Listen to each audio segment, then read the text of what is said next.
Mon fils aurait dû l'épouser. Elle est bien mieux que toi. » Ce soir-là, à la table de Noël, j'ai compris qu'une phrase pouvait détruire 15 ans de mariage en 3 secondes. Ma belle-mère, Clarisse Valadon, venait de prononcer ces mots, en me regardant droit dans les yeux, devant toute la famille, devant elle, l'ex-fiancée de mon mari, assise là comme une invitée d'honneur. Mon mari Jean-Philippe a souri, elle aussi. Personne n'a dit un mot.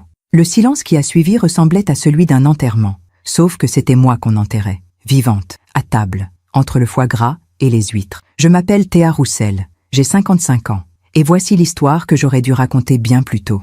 Pendant 15 ans, j'ai été l'épouse parfaite, discrète, dévouée, silencieuse. J'ai reconstruit leur vie, leur entreprise, leur dignité, avec mon argent, mon travail, mes sacrifices. Et ce soir-là, devant un sapin illuminé et une dinde au marron, ma belle-mère m'a humiliée comme on gifle une domestique. Mais ce qu'elle ne savait pas, ce qu'aucun d'eux ne savait, c'est que j'avais dans ma voiture un dossier en cuir bordeaux, un dossier qui contenait toute la vérité. Je me suis levée, en silence, sans un mot, sans une larme. J'ai marché jusqu'à la porte. Je les ai entendus rire derrière moi. Un rire léger, complice, le rire de ceux qui croient avoir gagné. Je suis sortie dans le froid de décembre. J'ai ouvert le coffre de ma voiture et j'ai saisi ce dossier. Quand je suis revenue dans le salon, leurs visages ont changé. Clarisse a froncé les sourcils. Jean-Philippe a pâli. Elle, l'ex-fiancée, a baissé les yeux. J'ai posé le dossier sur la table, entre les coupes de champagne et les bougies dorées. Et j'ai dit, pour la première fois en 15 ans, ce que j'aurais dû dire depuis le début.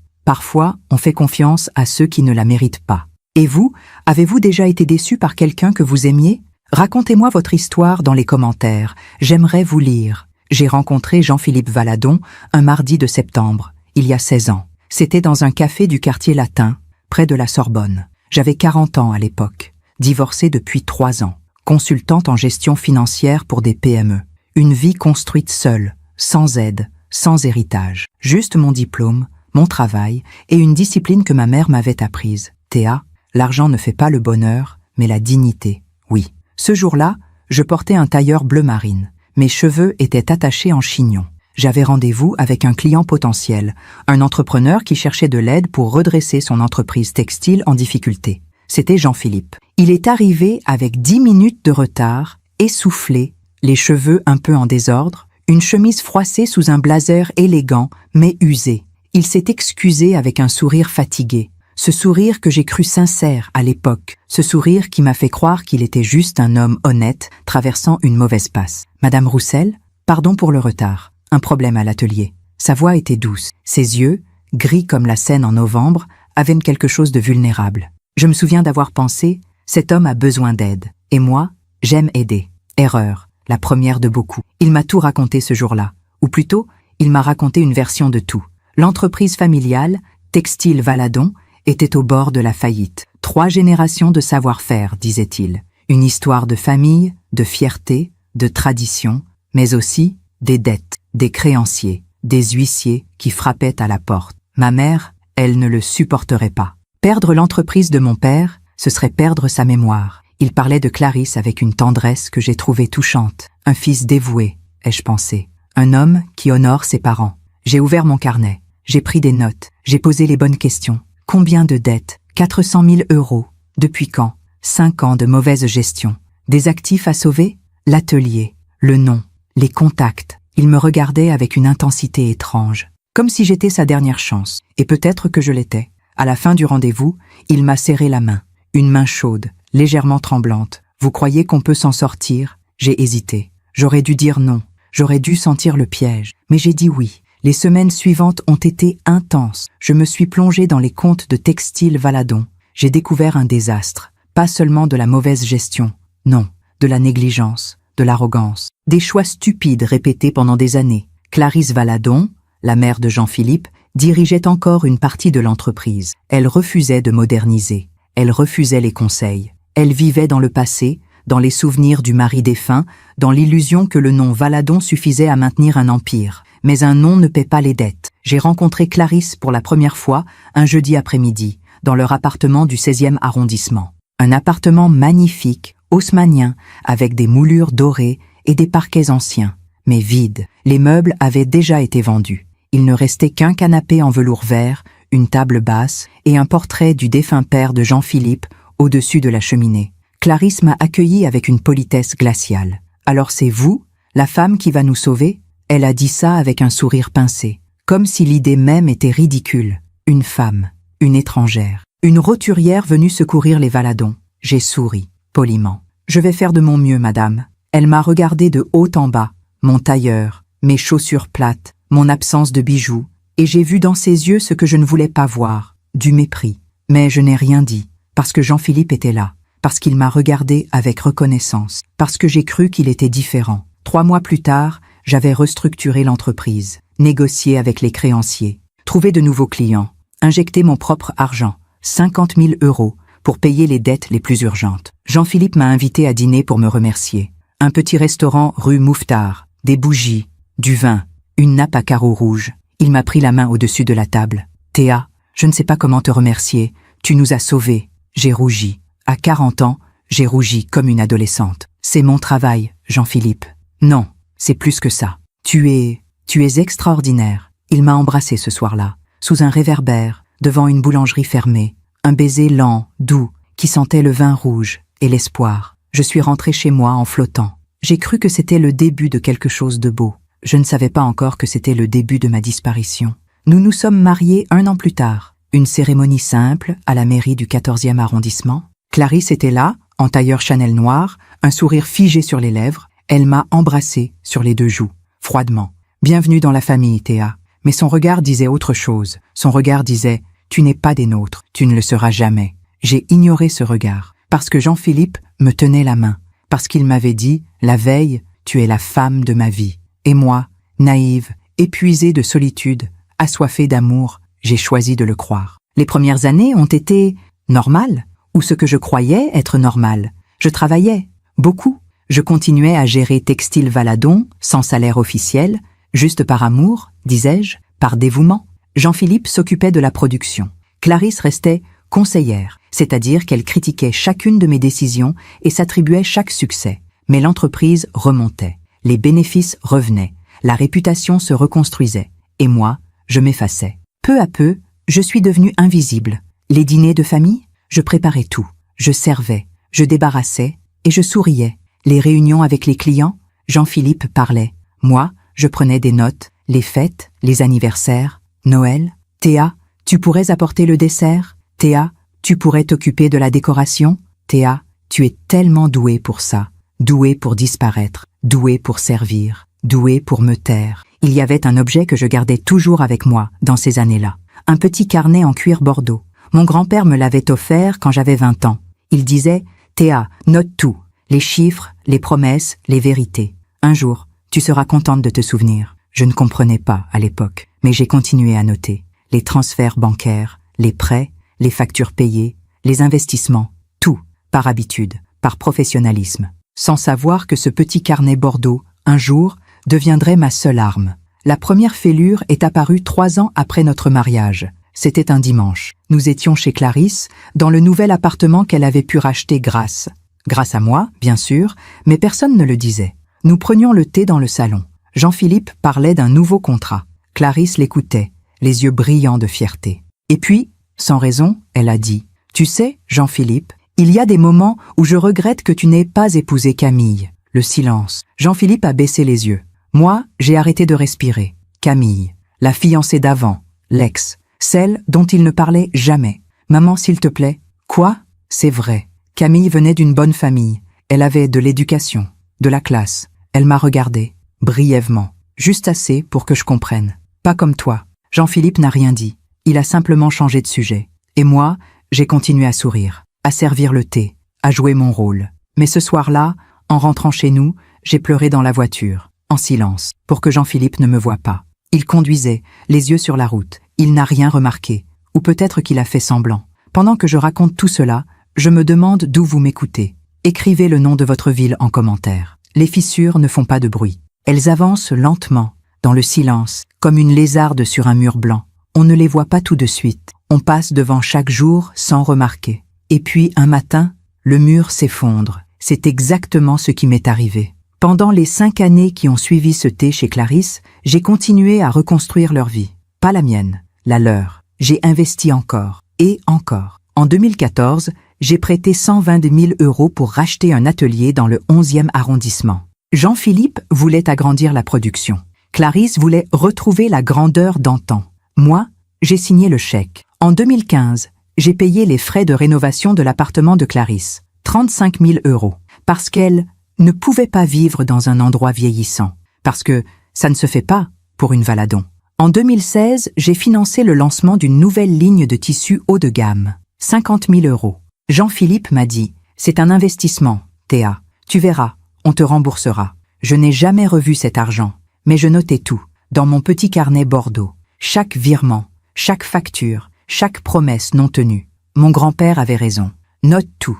Un jour, tu seras contente de te souvenir. Les premiers doutes sont venus un soir d'avril. Nous étions à table, chez nous, dans notre appartement de Montparnasse. Un appartement que j'avais acheté, avec mon apport, mais qui portait les 2 noms sur l'acte, le mien et celui de Jean-Philippe. Pour la famille, m'avait-il dit. Je servais le dîner. Du poulet rôti, des haricots verts, une salade, rien de compliqué. J'étais fatiguée. J'avais travaillé toute la journée sur un dossier difficile pour un autre client. Mes vrais clients, ceux qui me payaient. Parce que Textile Valadon, eux, ne me payaient toujours pas. J'étais associé de fait, disait Jean-Philippe. Bientôt, on régularisera tout ça. Bientôt n'arrivait jamais. Ce soir-là, Jean-Philippe a goûté le poulet. Il a froncé les sourcils. C'est un peu sec, non? J'ai souri. Désolé, j'ai dû le laisser trop longtemps au four. Ma mère le fait toujours parfait, elle. Tu devrais lui demander sa recette. Un silence. J'ai baissé les yeux sur mon assiette. Oui, peut-être. Il a continué à manger,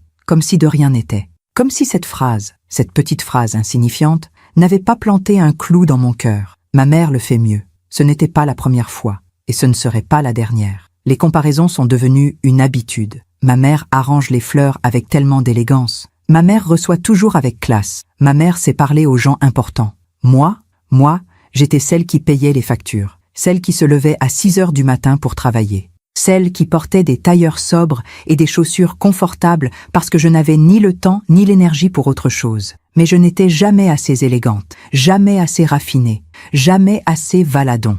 Un samedi de juin, Clarisse a organisé un déjeuner dans son appartement. Un déjeuner familial, avait-elle dit. J'ai apporté une tarte aux framboises, faite maison.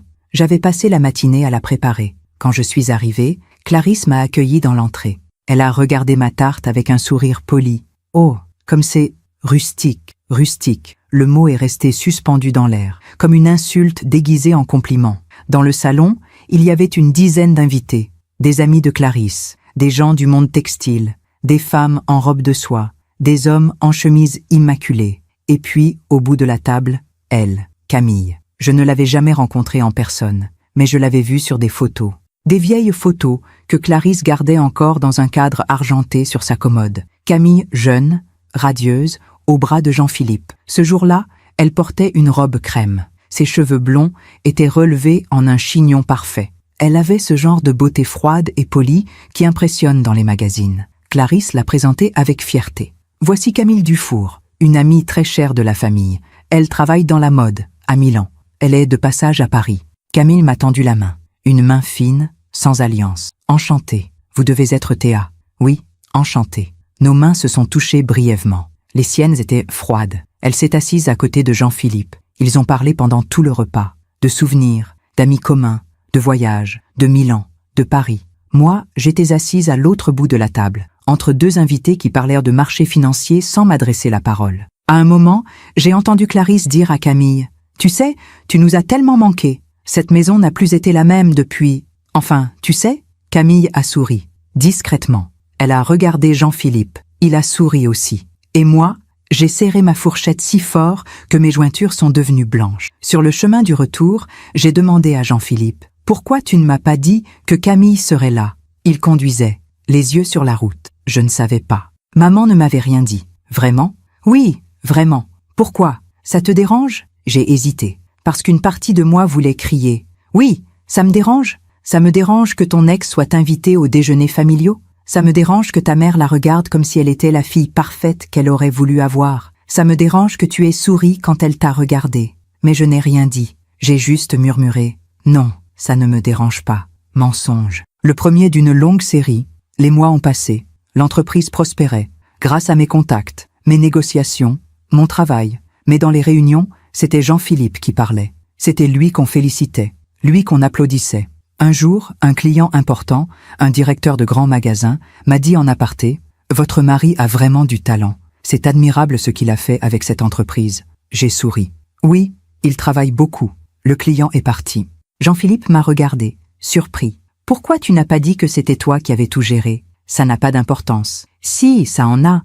Tu devrais revendiquer ton rôle, Théa. » Mais il disait ça avec un sourire qui voulait dire « Continue comme ça, c'est plus simple pour moi. » Et moi, idiote, j'ai continué. Le vrai tournant est arrivé un soir de novembre. Nous rentrions d'un dîner chez des amis. Jean-Philippe était de bonne humeur. Il avait bu un peu trop de vin. Il parlait fort, riait, me tenait la main. « Tu sais, Théa, tu es formidable. Merci. »« Non, vraiment. Formidable. Solide. Fiable. Solide. Fiable. Pas belle. Pas désirable. Pas aimée. Solide. Comme un meuble. Fiable. Comme une employée. Je n'ai rien dit. Mais cette nuit-là, dans notre lit, j'ai pleuré en silence. Jean-Philippe dormait à côté de moi, ronflant légèrement, un bras jeté sur l'oreiller. Il ne s'est rendu compte de rien. Les apparitions de Camille sont devenues plus fréquentes. Un déjeuner ici, un vernissage là, un anniversaire, une fête, toujours invitée par Clarisse, toujours élégante, souriante, parfaite, et toujours ce regard complice entre elle et Jean-Philippe, ce rire partagé, ces souvenirs évoqués. Tu te souviens, Jean-Philippe, quand on est allé à Deauville? Oh oui, on avait mangé des huîtres sur la plage. C'était magique. Moi, je n'avais jamais été à Deauville avec Jean-Philippe. On ne partait jamais en vacances. Il y avait toujours du travail. Toujours l'entreprise. Toujours. Bientôt, Théa, bientôt. Mais avec Camille, il avait eu le temps d'aller à Deauville. Un soir, j'ai ouvert mon carnet Bordeaux. J'ai relu mes notes. Les chiffres s'accumulaient. 2014, 120 000 euros. Rachat atelier. 2015, 35 000 euros. Rénovation appartement Clarisse. 2016, 50 000 euros. Lancement nouvelle ligne. 2017, 40 000 euros. Remboursement créancier. 2018, 60 000 euros. Achat matériel de production. 2019, 25 000 euros. Voyage professionnel et salon. Au total, plus de 300 000 euros. 300 000 euros de mon argent, de mes économies, de mon héritage laissé par mes parents. Et aucun remboursement, aucun contrat, aucune reconnaissance officielle. J'ai refermé le carnet. Je l'ai serré contre moi. Et pour la première fois, j'ai pensé « Qu'est-ce que je suis en train de faire ?» Mais je n'ai rien changé, parce que j'aimais encore Jean-Philippe. Ou plutôt, j'aimais l'idée de ce qu'il aurait pu être. L'homme que j'avais rencontré ce mardi de septembre, l'homme vulnérable qui avait besoin de moi, je me disais « Ça va s'arranger, il va me voir, il va me remercier. » Un jour qui n'arrivait jamais. Le dernier signe, celui que j'aurais dû voir, est venu en décembre de cette année-là. Nous étions invités chez des amis pour un dîner. Camille était là, encore, toujours. À un moment, quelqu'un a posé une question innocente. « Jean-Philippe, comment as-tu rencontré Théa ?» Il a réfléchi. Longtemps, trop longtemps. Puis il a dit, avec un sourire gêné, « Oh, c'était pour le travail, une histoire de comptabilité, je crois. Une histoire de comptabilité. Pas d'amour, pas de coup de foudre, pas de magie, juste de la comptabilité. » Camille a ri, légèrement. Les autres aussi. Moi, j'ai bu une gorgée de vin, pour cacher ma douleur. Et ce soir-là, en rentrant, j'ai ouvert mon carnet Bordeaux. J'ai ajouté une note, pas un chiffre, pas une date, juste une phrase. Je ne suis pas aimé, je suis utilisé. C'était la première fois que je l'écrivais, mais ce ne serait pas la dernière fois que je le ressentirais. Il y a une façon de mourir sans vraiment mourir. On reste debout, on respire, on sourit. Mais à l'intérieur, quelque chose s'éteint, lentement, jour après jour. C'est ce qui m'est arrivé pendant les 3 années qui ont suivi. Je suis devenue experte dans l'art de disparaître. Après avoir écrit cette phrase dans mon carnet, je ne suis pas aimée. Je suis utilisée. J'ai décidé de faire exactement le contraire de ce que j'aurais dû faire. Je n'ai pas confronté Jean-Philippe. Je n'ai pas exigé de respect. Je n'ai pas posé de limites. Non, j'ai décidé d'essayer plus fort, de devenir meilleure, plus discrète, plus dévouée, plus parfaite. Je me suis dit, si je suis irréprochable, ils finiront par me voir, par m'apprécier, par m'aimer. C'est ce que font les femmes comme moi. Les femmes qui ont appris qu'il fallait mériter l'amour, qu'il fallait se plier, s'adapter, se taire. Alors, je me suis pliée, je me suis adaptée, je me suis tue. J'ai commencé par changer ma façon de m'habiller. Clarisse portait toujours des tailleurs élégants, des foulards Hermès, des bijoux discrets mais coûteux. Moi, je portais des vêtements fonctionnels, pratiques, sans prétention. Un samedi, je suis allée aux Galeries Lafayette. J'ai acheté 3 tailleurs, bleu marine, gris perle, beige clair, des chemisiers en soie, des escarpins à talons. un foulard. Le tout m'a coûté 1200 €. Jean-Philippe a remarqué. Tiens, tu as acheté de nouveaux vêtements? Oui. Tu aimes? Il a haussé les épaules. Oui, c'est bien. Ça fait plus professionnel. Professionnel. Pas belle, pas séduisante. Professionnelle. Mais j'ai souri. Parce que c'était déjà mieux que rien. J'ai aussi changé ma coiffure. Mes cheveux étaient courts, pratiques. Je les ai laissés pousser. J'ai pris rendez-vous dans un salon chic près de l'Opéra. Un balayage. Une coupe élégante. 180 €. Le soir, Jean-Philippe a dit. Tu as fait quelque chose à tes cheveux? Oui, ça te plaît? Oui, c'est différent. Différent. Pas magnifique, pas remarquable. Différent. J'ai continué à sourire. Puis j'ai appris à cuisiner comme Clarisse. Le poulet rôti parfait, le bœuf bourguignon, la tarte tatin, les madeleines maison. Je passais mes dimanches dans la cuisine, à peser, mesurer, chronométrer, pour que tout soit irréprochable. Un soir, j'ai servi un gigot d'agneau avec des haricots blancs. La recette exacte de Clarisse, elle me l'avait dictée au téléphone, avec ce ton condescendant qui sous-entendait « Enfin, tu vas apprendre à cuisiner correctement ». Jean-Philippe a goûté. Il a hoché la tête. « C'est bon. Comme ta mère? Oui, presque, presque, jamais assez. » Je me suis aussi mise à organiser des dîners, à la maison, pour les clients, pour les associés, pour la famille. Je préparais tout, les menus, les décorations, les fleurs. Je mettais la table avec soin, nappes blanches, verres en cristal, couverts en argent hérités de ma grand-mère. Pendant les dîners, je servais. Je remplissais les verres, je débarrassais discrètement. Je souriais poliment quand quelqu'un me complimentait. « Votre femme est une hôtesse parfaite, Jean-Philippe. » Jean-Philippe souriait, fier. « Oui, elle est très organisée. Organisée, pas charmante, pas brillante. Organisée, comme une assistante. » Clarisse venait souvent déjeuner chez nous, le dimanche. C'était devenu une habitude. Elle arrivait vers midi, elle inspectait l'appartement du regard, les coussins sur le canapé, les rideaux, les cadres sur les murs. Un jour, elle a dit « Tu devrais changer ces rideaux, Théa. Ce beige est trop terne. Il faut du blanc cassé. C'est plus élégant. » Oui, vous avez raison. Je vais les changer. Et ces coussins, ils sont un peu, comment dire, ordinaires. Il te faut des coussins en soie, avec des broderies. Ça fait toute la différence. Je vais m'en occuper. Bien, c'est important, tu sais. Les détails. C'est ce qui distingue une maison raffinée d'une maison banale. Jean-Philippe était assis dans le fauteuil. Il lisait le journal. Il n'a rien dit. Moi, j'ai souri. Merci pour les conseils, Clarisse. Elle a souri aussi, un sourire satisfait. Le lendemain, j'ai acheté de nouveaux rideaux, blancs cassés, 350 €. Des coussins en soie, 180 €. J'ai tout noté dans mon carnet Bordeaux. Les apparitions de Camille sont devenues encore plus fréquentes. Tous les mois, il y avait une raison. Un anniversaire, une exposition, un cocktail, un dîner. Clarisse l'invitait, toujours. Camille est comme une fille pour moi. On ne peut pas l'oublier. Ce serait cruel. Et Jean-Philippe ne disait rien. Il souriait. Il la saluait chaleureusement. Il l'embrassait sur les deux joues. Il s'asseyait à côté d'elle. Il parlait, riait, se souvenait. Moi, j'étais là, toujours là, mais invisible. Un soir, lors d'un dîner chez Clarisse, Camille a raconté une anecdote. « Tu te souviens, Jean-Philippe, ce week-end à Bordeaux? On avait visité les châteaux, on avait goûté des vins? Oh oui, et tu avais acheté cette horrible bouteille de vin doux. C'était pas horrible, c'était original. » Il riait, comme deux complices, comme deux personnes qui partagent une histoire, une intimité. Moi, j'étais assise en face, je découpais ma viande, méthodiquement. Clarisse a dit en souriant, « Vous formiez un si beau couple, tous les deux. » Silence. Jean-Philippe a toussé, gêné. « Maman, s'il te plaît, quoi? C'est vrai? Vous étiez magnifiques ensemble. » Elle m'a regardé, brièvement, comme pour vérifier que j'avais bien entendu. J'ai continué à découper ma viande. Camille a baissé les yeux, mais elle souriait. Ce soir-là, dans la voiture, j'ai dit à Jean-Philippe, « Ta mère ne devrait pas dire ce genre de choses. » « Quelle chose? Que vous formiez un beau couple, Camille et toi, devant moi. » Il a soupiré. Elle ne pensait pas à mal, Théa. C'est juste, elle est nostalgique, tu sais. Camille faisait partie de notre vie pendant longtemps. Et maintenant, c'est moi qui fais partie de ta vie. Oui, bien sûr. Alors pourquoi est-ce que j'ai l'impression d'être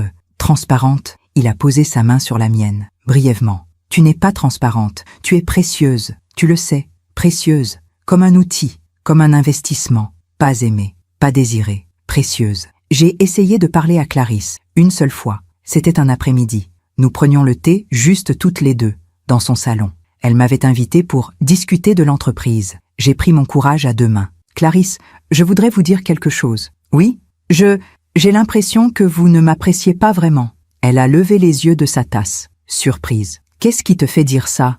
Les remarques, les comparaisons, avec Camille, notamment. Elle a posé sa tasse. Elle m'a regardé droit dans les yeux. Théa, tu es très susceptible. Ce n'est pas parce que j'évoque le passé que je te rejette. Camille fait partie de l'histoire de notre famille. C'est tout. Mais... Et puis franchement, tu devrais être fière. Tu as épousé mon fils. Tu fais partie de la famille Valadon. Ce n'est pas rien. Beaucoup de femmes en rêveraient. Elle a souri, un sourire froid. Tu devrais te concentrer sur l'essentiel, sur l'entreprise, sur ton rôle. Au lieu de te perdre dans des émotions inutiles, j'ai baissé les yeux. Vous avez raison. Excusez-moi. Il n'y a pas de mal. Mais sois plus forte, Théa. Les femmes Valadon ne se plaignent pas. Elles agissent. Je suis rentrée chez moi. J'ai pleuré pendant 1 heure. Puis, j'ai ouvert mon carnet Bordeaux. J'ai écrit « Elle ne m'aime pas. Elle ne m'aimera jamais. » Mais j'ai continué. Parce que c'est ce que je savais faire. Continuer. En 2020, l'entreprise a eu besoin d'une nouvelle injection de capital pour ouvrir une boutique dans le Marais. Jean-Philippe était enthousiaste. C'est une opportunité en or, Théa. Le Marais, c'est l'avenir. On va toucher une clientèle haut de gamme. Combien? 100 000 euros. Pour le bail, les travaux, le stock initial. J'ai hésité. C'était beaucoup. Trop. Mais Jean-Philippe me regardait avec ses yeux qui me rappelaient le jour où je l'avais rencontré. Vulnérable, plein d'espoir. S'il te plaît, Théa, c'est important. J'ai signé le chèque. Dans mon carnet, j'ai écrit 100 000 euros. Boutique Le Marais. Total investi. 430 000 euros. 430 000 euros. Toutes mes économies. Mon héritage. Mon avenir. Tout. La boutique a ouvert en mars 2021. Une belle vitrine rue des Francs-Bourgeois. Des tissus exposés comme des œuvres d'art. Un vernissage avec champagne et petit four. Clarisse était là, radieuse. Elle serrait des mains. Elle prenait des photos. Elle riait. Un journaliste d'un magazine de mode l'a interviewée. Madame Valadon, félicitations pour cette belle réussite. Comment avez-vous réussi à rebâtir l'entreprise familiale après la crise? Clarisse a souri. Avec du travail, de la détermination. Et surtout, en restant fidèle à nos valeurs. Mon fils, Jean-Philippe, a été extraordinaire. Il a su moderniser tout en respectant la tradition. Le journaliste s'est tourné vers Jean-Philippe. Et vous, monsieur Valadon? Jean-Philippe a parlé, longtemps, de sa vision, de son ambition, de l'avenir. Pas un mot sur moi, pas une mention. Je me tenais dans un coin, un verre de champagne à la main, invisible. Une femme m'a demandé « Vous êtes cliente ?» J'ai souri. « Non, je suis la femme de Jean-Philippe. » Oh, quelle chance, quel homme charmant. Oui, une chance. Ce soir-là, en rentrant, je me suis regardée dans le miroir de la salle de bain. J'avais 53 ans, des cheveux gris que je teignais désormais tous les 2 mois, des rides autour des yeux, des mains fatiguées. Je ne me reconnaissais plus. Où était la femme que j'avais été? La consultante indépendante, la femme forte, celle qui ne s'excusait pas d'exister. Elle avait disparu. À sa place, il y avait une ombre, une femme qui souriait quand on l'humiliait, qui payait quand on exigeait, qui se taisait quand on l'oubliait. J'ai fermé les yeux, et j'ai pensé, combien de temps encore? La réponse est venue quelques mois plus tard. C'était un mardi. Jean-Philippe avait reçu un appel. Il était dans le salon. Je préparais le dîner dans la cuisine. J'entendais des bribes de conversation. Oui, bien sûr, ce serait formidable.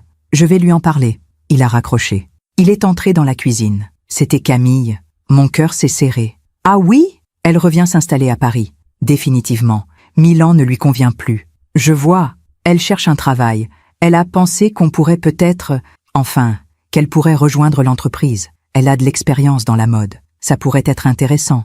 J'ai arrêté de couper les légumes. Je me suis retournée. Tu veux embaucher Camille? Pourquoi pas? Elle est compétente. Et maman serait ravie. Évidemment, ta mère serait ravie. Il a froncé les sourcils.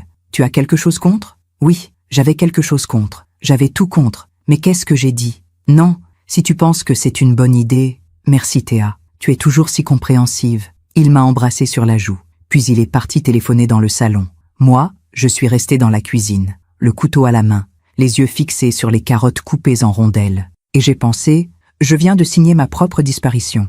Camille a commencé à travailler chez Textile Valadon en septembre. Elle venait tous les jours, élégante, souriante, parfaite. Elle s'asseyait au bureau d'à côté de celui de Jean-Philippe. Ils déjeunaient ensemble, ils riaient, ils travaillaient tard. Moi, je ne venais plus aussi souvent à l'entreprise. Tu as tes propres clients, Théa, avait dit Jean-Philippe. Concentre-toi sur eux.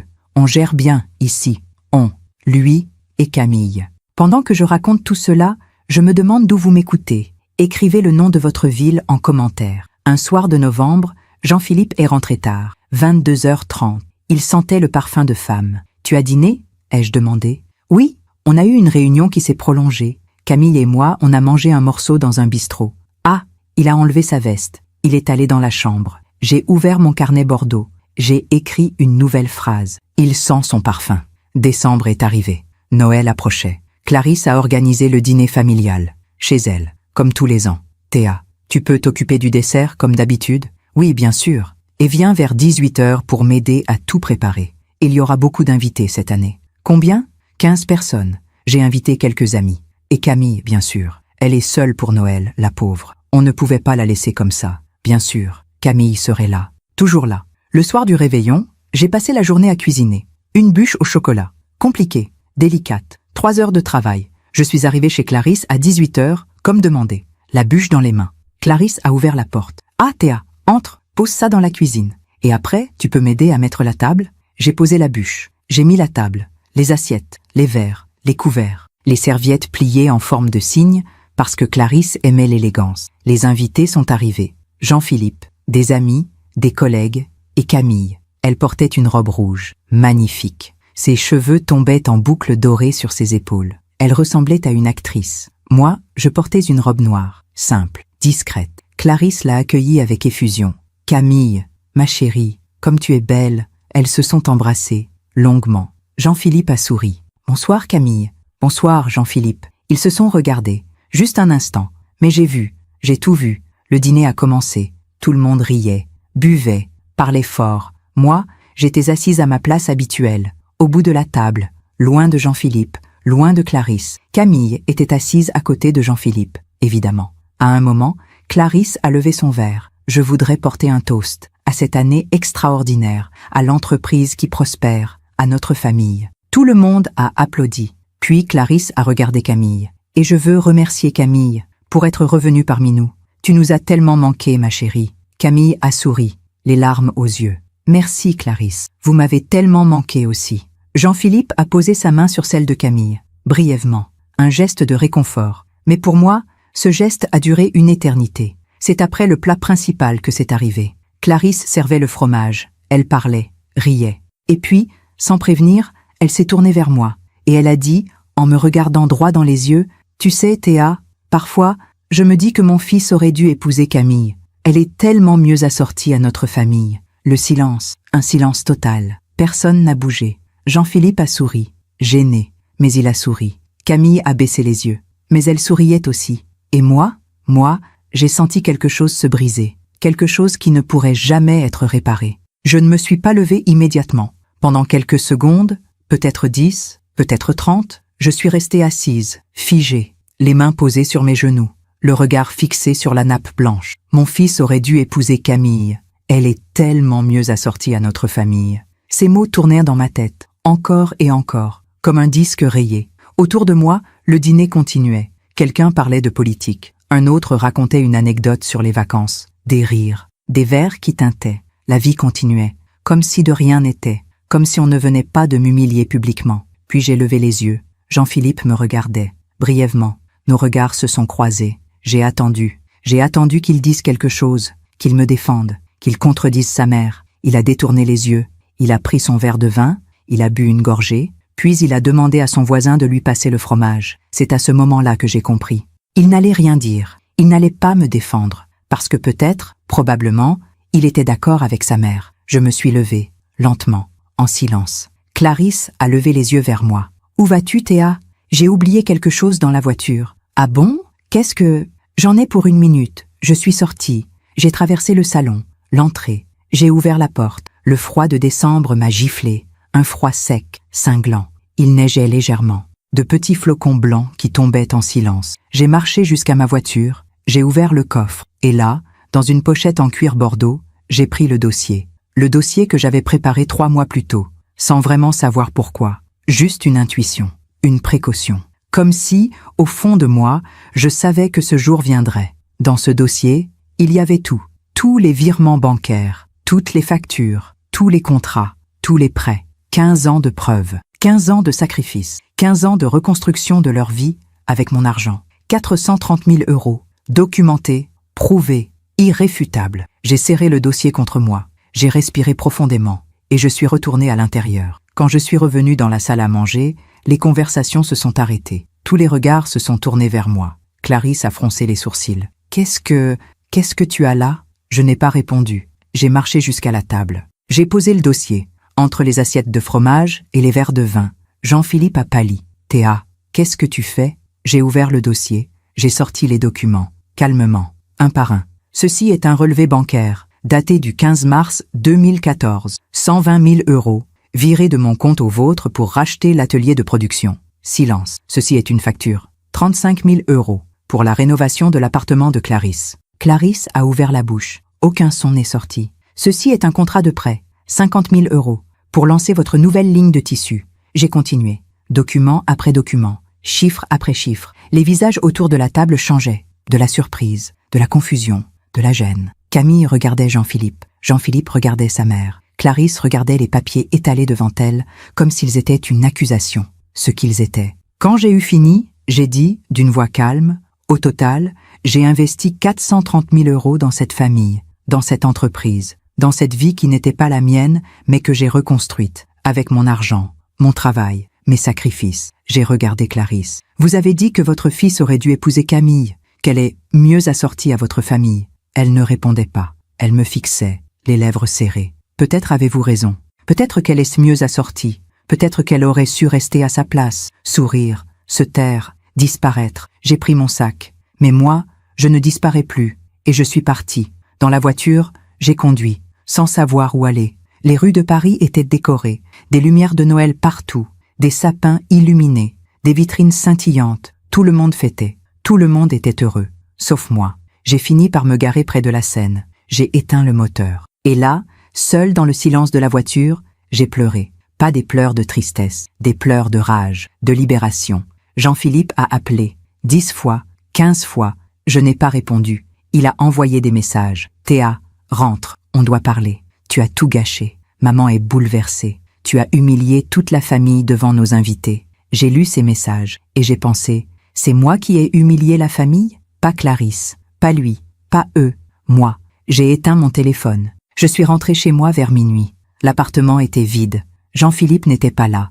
Il était resté chez sa mère, probablement. J'ai allumé les lumières. J'ai enlevé ma robe noire. J'ai enfilé un pyjama et je me suis assise à la table de la cuisine. Avec mon carnet Bordeaux, j'ai écrit 24 décembre, le jour où j'ai arrêté de disparaître. Les jours suivants ont été étranges. Jean-Philippe est revenu le lendemain de Noël, en fin d'après-midi. Il avait les traits tirés, les yeux rouges. On doit parler, Théa. Oui, nous nous sommes assis dans le salon, face à face. Il a commencé. Ce que tu as fait hier, c'était inadmissible. J'ai attendu, sans répondre. Tu as humilié ma mère, devant tout le monde. Elle ne dort plus, elle pleure, elle est dévastée. Et moi? Il a froncé les sourcils. Quoi, toi? Ce qu'elle m'a dit, devant tout le monde. Tu ne trouves pas ça humiliant? Il a soupiré. Théa, ma mère est vieille. Elle dit parfois des choses maladroites, mais elle ne pensait pas à mal. Elle a dit que tu aurais dû épouser Camille, que Camille est mieux que moi. Elle était nostalgique, c'est tout. Elle. Et toi? Tu n'as rien dit. Tu as souri. Je n'ai pas souri. Si, tu as souri. Camille aussi. Il a baissé les yeux. Tu exagères. Vraiment? Silence. Puis il a dit, d'une voix plus dure, bon, admettons, ma mère a été maladroite. Mais toi, sortir ces documents, cet argent, tout étalé comme ça, c'était mesquin. J'ai senti quelque chose se glacer en moi. Mesquin? Oui, on ne règle pas les comptes comme ça. En famille, les comptes, c'est comme ça que tu vois les 430 000 € que j'ai investis. Comme des comptes, ce n'était pas des investissements. C'était de l'aide, entre époux. C'est normal. Normal? Oui, on est mariés, on partage tout. J'ai ri, un rire amer. On partage tout? Vraiment? Alors pourquoi est-ce que l'entreprise est uniquement à ton nom? Pourquoi je n'ai aucun contrat, aucune reconnaissance officielle? Il n'a pas répondu. Pourquoi je ne touche aucun salaire, aucun dividende? On en a parlé. On allait régulariser. Quand? Dans 15 ans? Dans 20 ans? Théa, tu es injuste? Moi, je suis injuste? J'ai respiré profondément, pour me calmer. Jean-Philippe, réponds-moi honnêtement. Tu m'aimes? Il a hésité. Trop longtemps. Bien sûr que je t'aime. Vraiment? Oui, à ma manière, à sa manière. Pas passionnément, pas totalement, à sa manière. Et Camille? Quoi, Camille? Tu l'aimes encore? Non, c'est du passé. Alors pourquoi elle est toujours là? Pourquoi tu l'as embauchée? Pourquoi vous déjeunez ensemble tous les jours? Parce qu'elle est compétente, c'est professionnel. Professionnel? Oui, je l'ai regardé. Cet homme, mon mari, cet homme que j'avais sauvé, aimé, servi. Et j'ai vu la vérité. Il mentait, peut-être même à lui-même. Les jours suivants, j'ai commencé à observer, vraiment observer. Jean-Philippe partait tôt le matin. Il rentrait tard le soir. Il disait qu'il avait beaucoup de travail, des réunions, des clients. Mais il sentait ce parfum, toujours ce parfum de femme, doux, fleuri, le parfum de Camille. Un soir, il a laissé son téléphone sur la table du salon. Il était sous la douche. Le téléphone a vibré. Un message. J'ai regardé l'écran. Camille, à demain, mon cœur, mon cœur, mon cœur. J'ai pris le téléphone. Mes mains tremblaient. J'ai ouvert la conversation. Des messages, des dizaines, des centaines. Tu me manques. J'ai pensé à toi toute la journée. Ce déjeuner avec toi était magique. Je regrette tellement qu'on se soit quitté. Moi aussi. Mais maintenant, tu es là. Oui. Et je ne compte pas te laisser partir une deuxième fois. J'ai lu, message après message. Mon cœur battait si fort que j'avais mal à la poitrine. Et puis, un message récent, daté de la veille. Et Théa, qu'est-ce qu'elle a? Elle ne se doute de rien? Non, elle est trop occupée à jouer les martyrs. Tu es méchant. Non, je suis réaliste. Théa est une bonne gestionnaire. Mais toi, tu es la femme de ma vie. Alors pourquoi tu ne la quittes pas? Bientôt, je te promets. Dès que j'aurai trouvé le bon moment. J'espère, parce que moi, je n'attends que ça. J'ai entendu l'eau de la douche s'arrêter. J'ai remis le téléphone à sa place, exactement comme il était. Jean-Philippe est sorti de la salle de bain, en peignoir, les cheveux mouillés. Ça va? J'ai souri. Oui, très bien. Il a pris son téléphone, il a regardé l'écran, puis il est allé dans la chambre. Moi, je suis resté dans le salon, et j'ai pensé, bonne gestionnaire, martyr, c'est comme ça qu'il me voyait. Le lendemain, je suis allé voir un avocat, Maître Laurent Perrin, un homme d'une 60aine d'années, cheveux gris, costume sobre, regard perçant. Je lui ai tout raconté, les investissements, l'humiliation, les messages. Il m'a écouté, sans m'interrompre, en prenant des notes. Quand j'ai eu fini, il a dit « Madame Roussel, vous avez un dossier solide. » Vraiment? Oui, très solide. Vous avez des preuves de tous vos investissements, des relevés bancaires, des contrats. Tout est documenté. Et qu'est-ce que je peux faire? Vous pouvez demander le remboursement intégral de toutes les sommes investies, avec intérêt. Vous pouvez aussi demander le divorce, avec dommages et intérêts pour préjudice moral. Combien? Il a fait un calcul rapide. Avec les intérêts, on parle d'environ 550 000 €. Peut-être plus. J'ai fermé les yeux. 550 000 €. Tout ce que je leur avais donné. Et plus. Combien de temps ça prendrait? 6 mois. 1 an. Ça dépend. Et si je veux que ce soit plus rapide? Il a souri. Il faudrait qu'ils acceptent un règlement à l'amiable. Mais vu ce que vous m'avez raconté, j'en doute. Alors on fait comme ça. Lancez la procédure. Vous êtes sûr? J'ai ouvert mon sac. J'ai sorti mon carnet Bordeaux. Voici toutes les preuves. Tout est là. Depuis le début. Il a pris le carnet. Il l'a feuilleté. Page après page. Les yeux écarquillés. Madame Roussel, c'est impressionnant. Vous avez tout noté. Tout. Mon grand-père me disait, note tout. Un jour, tu seras contente de te souvenir. Votre grand-père était un homme sage. J'ai souri. Pour la première fois depuis longtemps. Oui, il l'était. En sortant du cabinet d'avocat, j'ai marché dans Paris, sans but, juste pour marcher. Il faisait froid. Janvier était arrivé. Les décorations de Noël avaient disparu. La ville était grise, nue. Mais moi, je me sentais légère. Pour la première fois depuis des années, je me sentais libre. Pas encore totalement, pas encore complètement, mais presque. Les semaines suivantes ont été surréalistes. Je continuais à vivre avec Jean-Philippe. On se croisait, on se parlait poliment, on faisait semblant. Lui ne savait pas que j'avais lu les messages. Il ne savait pas que j'avais consulté un avocat. Il ne savait pas que les papiers du divorce étaient déjà en préparation. Il pensait que tout était rentré dans l'ordre, que j'avais accepté, que j'avais pardonné. Erreur. Un soir, Clarisse a appelé. « Théa, c'est moi. Oui, je voulais te parler de ce qui s'est passé à Noël. Oui, j'ai peut-être été un peu dur avec mes mots, un peu dur. C'était sa façon de s'excuser. Peut-être, oui. Mais tu comprends, Camille fait partie de notre histoire. Je ne peux pas effacer le passé. Je ne vous demande pas d'effacer le passé, Clarisse. Je vous demande juste de me respecter. » Silence. Bien sûr que je te respecte. Vraiment? Alors pourquoi vous continuez à me comparer à elle, à dire qu'elle est mieux que moi? Je n'ai jamais dit ça. Si, vous l'avez dit, devant tout le monde. Théa, tu es trop sensible. J'ai ri. Un rire fatigué. Peut-être. Ou peut-être que je commence enfin à voir les choses clairement. Qu'est-ce que tu veux dire? Rien. On en reparlera. Bonne soirée, Clarisse. J'ai raccroché. Jean-Philippe était dans le salon. Il m'a regardé. C'était ma mère? Oui. Qu'est-ce qu'elle voulait? S'excuser. À sa manière. Tu vois? Elle fait des efforts. J'ai souri. Sans répondre. Début février, j'ai reçu un appel de mon avocat. Madame Roussel, les papiers sont prêts. Il ne manque plus que votre signature. Parfait. J'arrive. J'ai signé. Tous les documents. Le divorce. La demande de remboursement. Tout.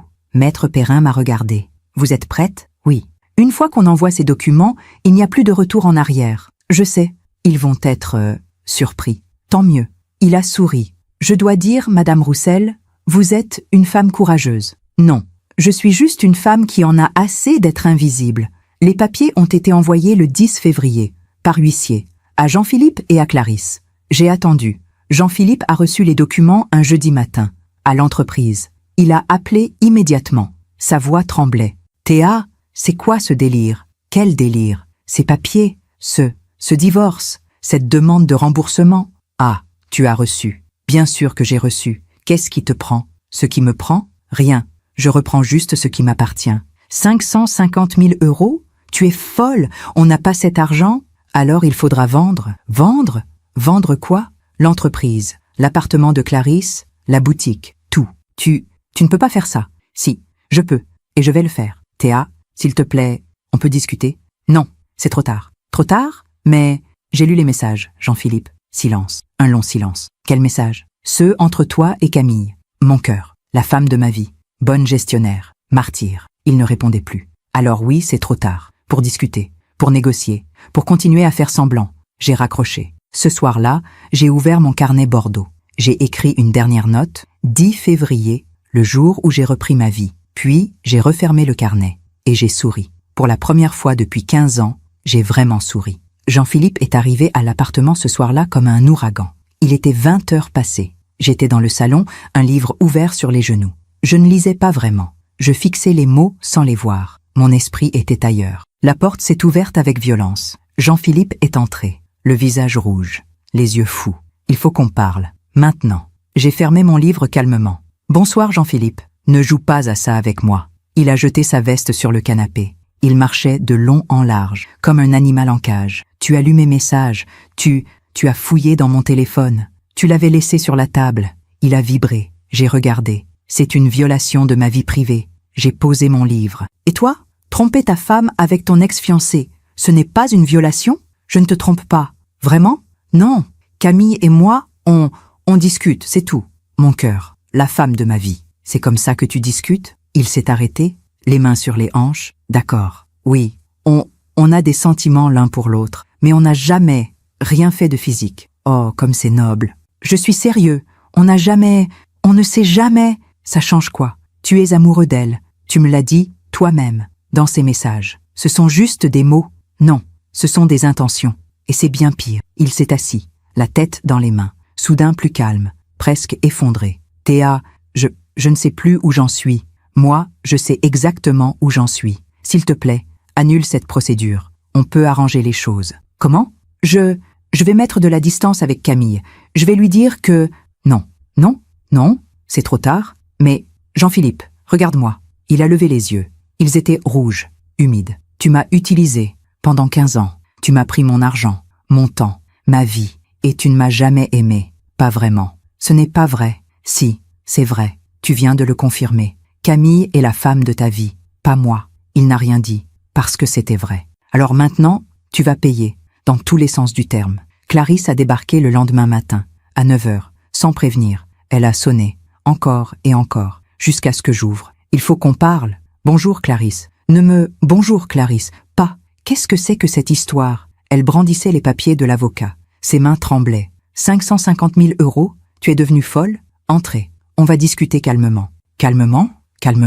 Mais elle est entrée. Je lui ai servi un thé, comme avant, comme si de rien n'était. Elle s'est assise, raide, le dos droit, les lèvres pincées. Théa, sois raisonnable. Je suis très raisonnable. Ces sommes, ces accusations, c'est ridicule. Ce ne sont pas des accusations, ce sont des faits, documentés, prouvés. Tu as volontairement investi cet argent. Personne ne t'a forcé. C'est vrai, Personne ne m'a forcé, mais on m'a promis un remboursement. On m'a promis une reconnaissance. On m'a promis une place dans cette famille. Tu as une place. Vraiment? Quelle place? Celle de la bonne à tout faire? Celle de la banque ambulante? Clarisse a serré sa tasse si fort que j'ai cru qu'elle allait la briser. Tu es injuste. On t'a toujours traité avec respect. J'ai ri.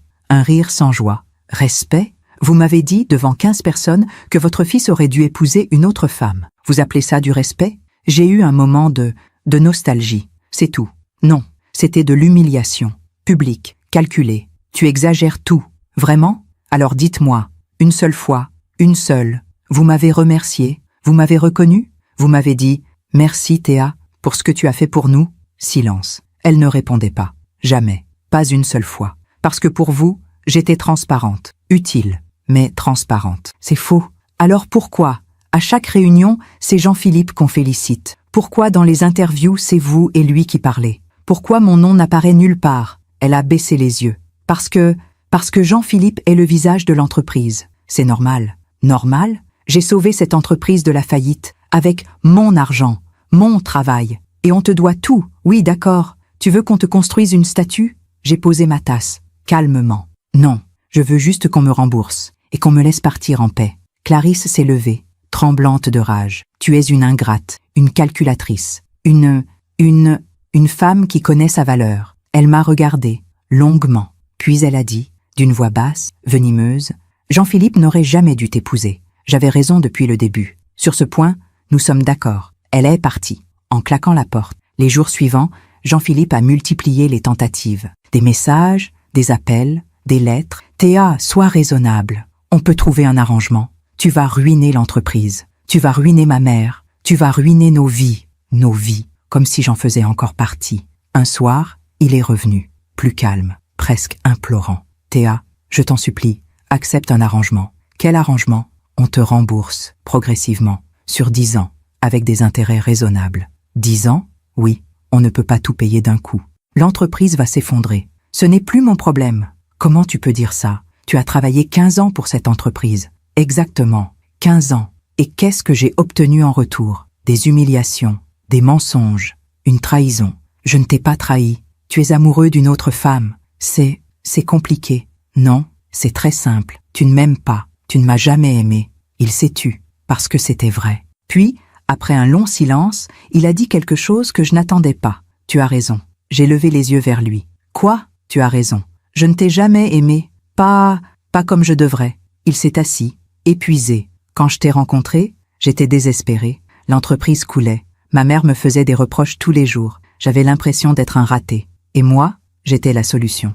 Oui, tu étais brillante, compétente. Tu avais les réponses. Tu savais quoi faire. Et tu es tombé amoureux de mes compétences. Pas de moi. Je pensais que ce serait suffisant, que l'amour viendrait avec le temps. Mais il n'est jamais venu. Non, c'était la première fois qu'il était honnête, complètement honnête. Et bizarrement, ça faisait moins mal que les mensonges. Et Camille? Il a soupiré. Camille, c'est différent.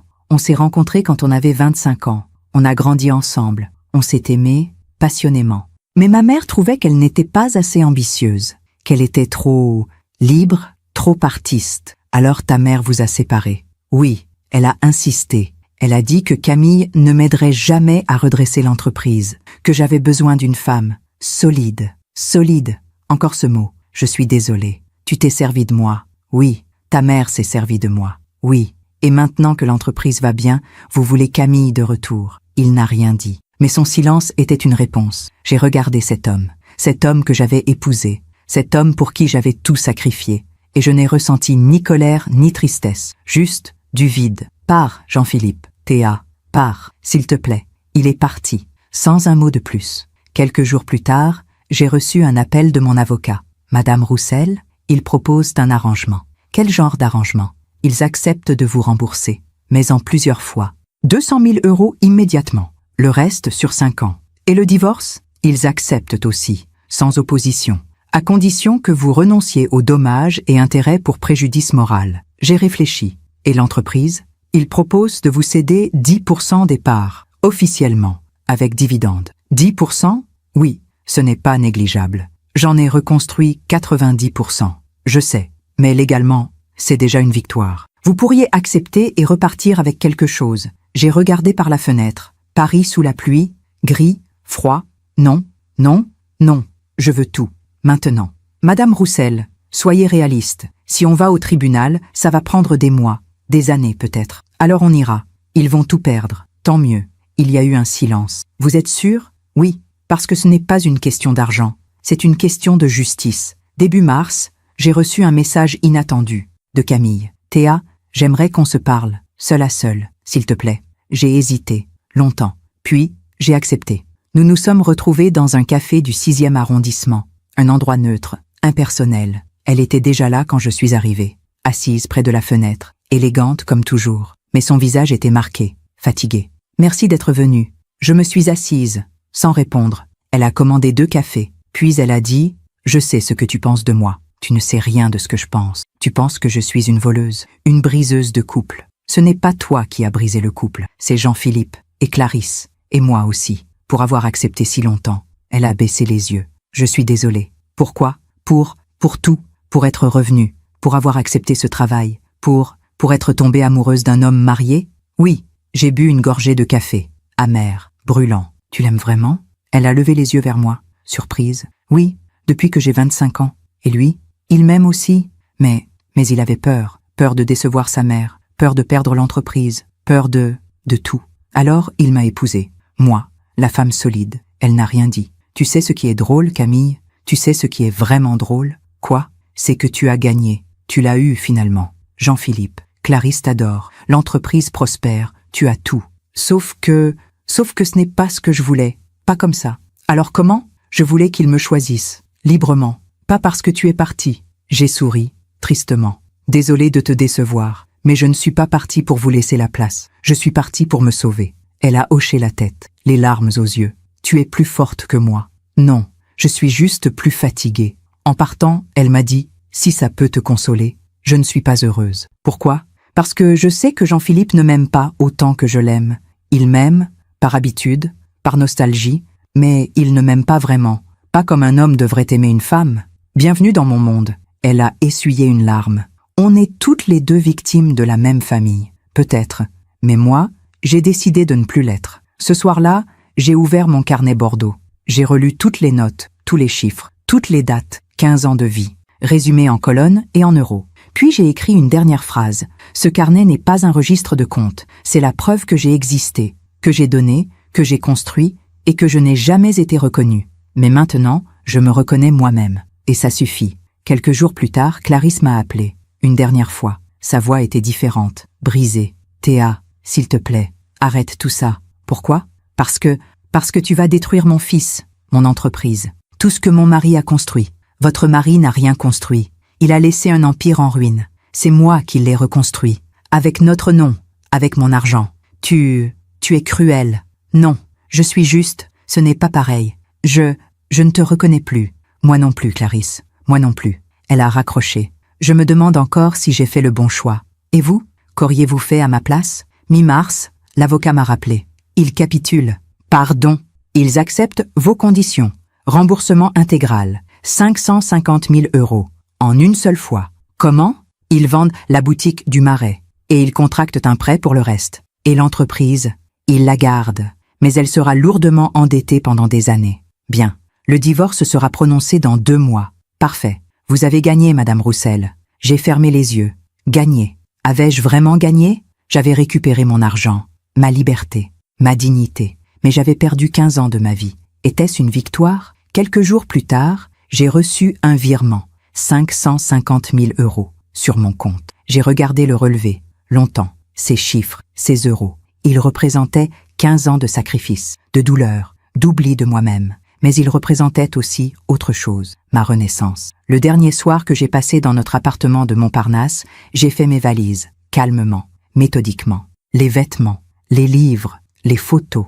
Jean-Philippe n'était pas là. Il était chez sa mère, probablement. Avant de partir, j'ai regardé l'appartement une dernière fois, le salon où nous avions ri, parfois, la cuisine où j'avais cuisiné tant de repas, la chambre où j'avais pleuré en silence. Puis j'ai fermé la porte, sans regret. J'ai emménagé dans un petit appartement du 14e arrondissement, 2 pièces, au 3e étage, sans ascenseur. Rien de comparable à l'appartement de Montparnasse. Pas de moulure, pas de parquet ancien, pas de balcon avec vue sur la rue. Mais il était à moi, entièrement à moi. Le premier soir, je me suis assise sur le canapé que j'avais acheté chez Ikea. Un canapé simple, gris, confortable. J'ai regardé autour de moi, les cartons empilés, les murs blancs et vides, le silence, et j'ai pleuré. Pas de rage, pas de regret, juste de soulagement. Les semaines suivantes ont été étranges. Je me réveillais le matin et pendant quelques secondes, j'oubliais où j'étais. J'oubliais que j'avais quitté Jean-Philippe, que ma vie avait basculé. Puis la réalité revenait, douce, presque apaisante. Je n'avais plus personne à qui rendre des comptes, personne à qui plaire, personne à qui mentir. Je pouvais être moi, simplement moi. J'ai repris mon travail, mes vrais clients, ceux qui me payaient, ceux qui me respectaient. Un matin, lors d'une réunion, un directeur financier m'a dit « Madame Roussel, vos analyses sont brillantes, comme toujours. » J'ai souri. « Merci. » Non, vraiment, on ne vous le dit pas assez, mais vous êtes l'une des meilleures consultantes avec qui j'ai travaillé. Ces mots, ces simples mots, ils m'ont fait plus de bien que 15 ans de mariage, parce qu'ils étaient sincères, parce qu'ils reconnaissaient ce que j'étais vraiment. Mais tout n'était pas simple. Il y avait des moments, souvent le soir quand la nuit tombait, où le doute revenait. Ai-je fait le bon choix? Ai-je été trop dur? Aurais-je dû accepter l'arrangement? Un soir, j'ai appelé mon frère, Mathieu. On se parlait peu, mais il avait toujours été de bons conseils. « Théa, tout va bien? Oui? Enfin, je ne sais pas. Raconte. » Je lui ai tout raconté. Le mariage, l'argent, l'humiliation, le divorce, le remboursement. Il m'a écouté, sans m'interrompre. Puis il a dit « Tu sais ce que je pense? Quoi? Je pense que tu as été bien trop patiente, bien trop généreuse, bien trop gentille. Vraiment? Oui, 15 ans, Théa. 15 ans à te faire marcher dessus. Moi, j'aurais craqué au bout de 2.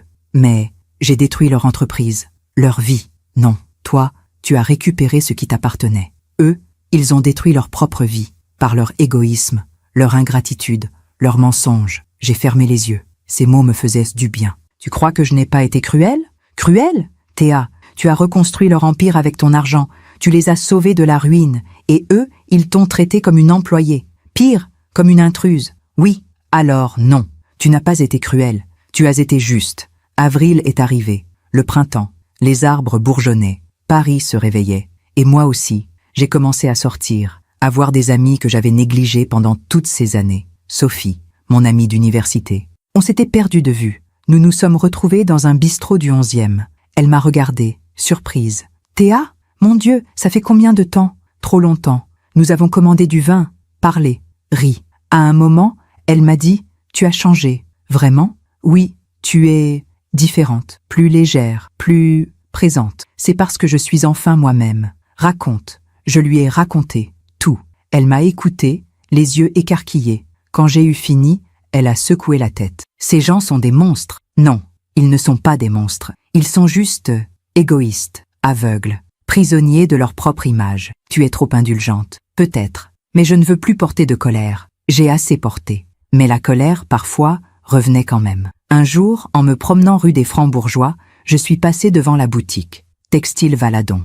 La boutique que j'avais financée. J'ai regardé la vitrine, les tissus exposés, le logo élégant. Aucune trace de moi, aucune mention, comme si je n'avais jamais existé. J'ai senti une boule dans ma gorge, mais je n'ai pas pleuré. J'ai juste continué à marcher. Un matin, j'ai reçu un appel inattendu. Une voix que je ne connaissais pas. « Madame Roussel, je m'appelle Diane Moreau. Je suis journaliste pour Le Monde économique. J'aimerais vous interviewer. » M'interviewer? Pourquoi? On m'a parlé de votre histoire, de ce que vous avez fait pour redresser Textiles Valadon et de votre divorce. Mon cœur s'est serré. Qui vous a parlé de ça? Une source confidentielle. Mais j'ai vérifié. Les documents sont publics, le jugement aussi. Et vous voulez écrire un article? Oui, sur ces femmes qui reconstruisent des entreprises dans l'ombre, sans reconnaissance, sans salaire, et qui finissent par être effacées. J'ai hésité.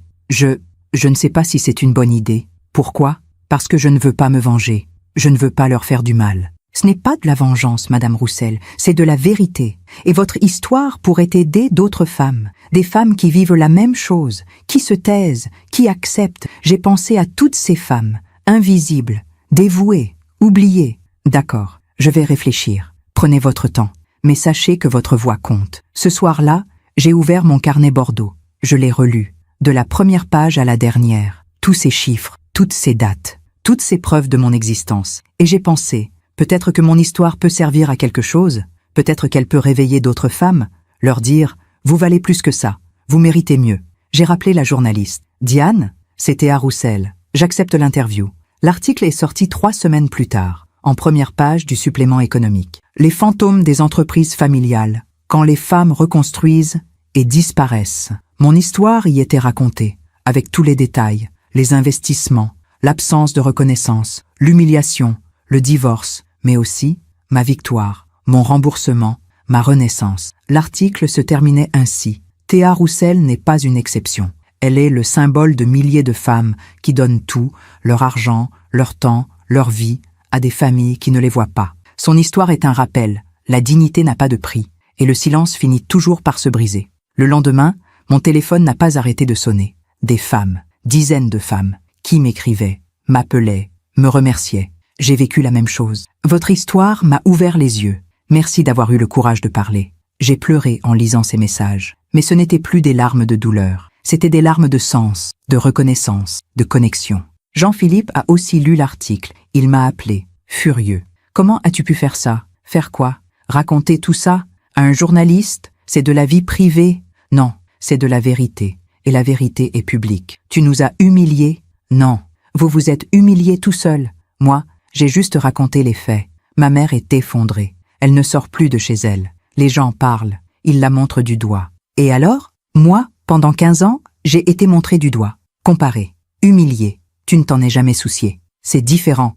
Non, c'est exactement pareil. Il a raccroché, en claquant le téléphone. Quelques jours plus tard, j'ai reçu une lettre de Clarisse, une lettre manuscrite, sur un papier épais, crème, avec son en-tête gravée. Je l'ai ouverte, les mains tremblantes. Théa, je t'écris cette lettre parce que je ne peux plus supporter le silence. Tu as détruit ma famille, mon fils, mon entreprise, ma réputation.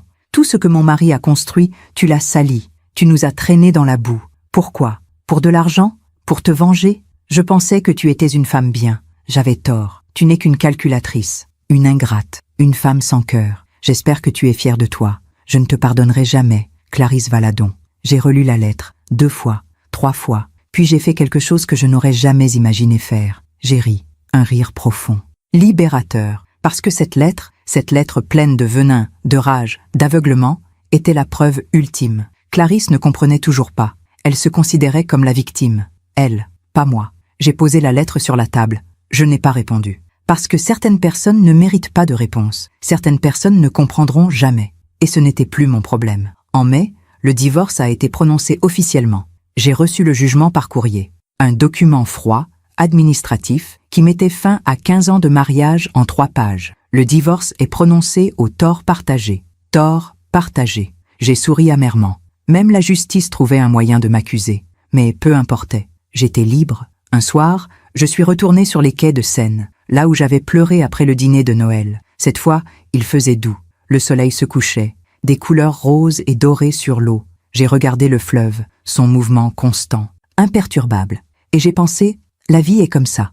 Elle coule, elle continue, même quand on a l'impression qu'elle s'est arrêtée. J'ai sorti mon carnet Bordeaux de mon sac, ce carnet qui m'avait accompagné pendant 15 ans. Je l'ai ouvert. J'ai relu la dernière phrase que j'avais écrite. Ce carnet n'est pas un registre de comptes, c'est la preuve que j'ai existé. Puis j'ai écrit une nouvelle phrase, la dernière. Et maintenant, je commence à vivre. J'ai refermé le carnet. Je l'ai serré contre moi. Je ne l'ai pas jeté, parce qu'il faisait partie de mon histoire. Mais je n'en avais plus besoin.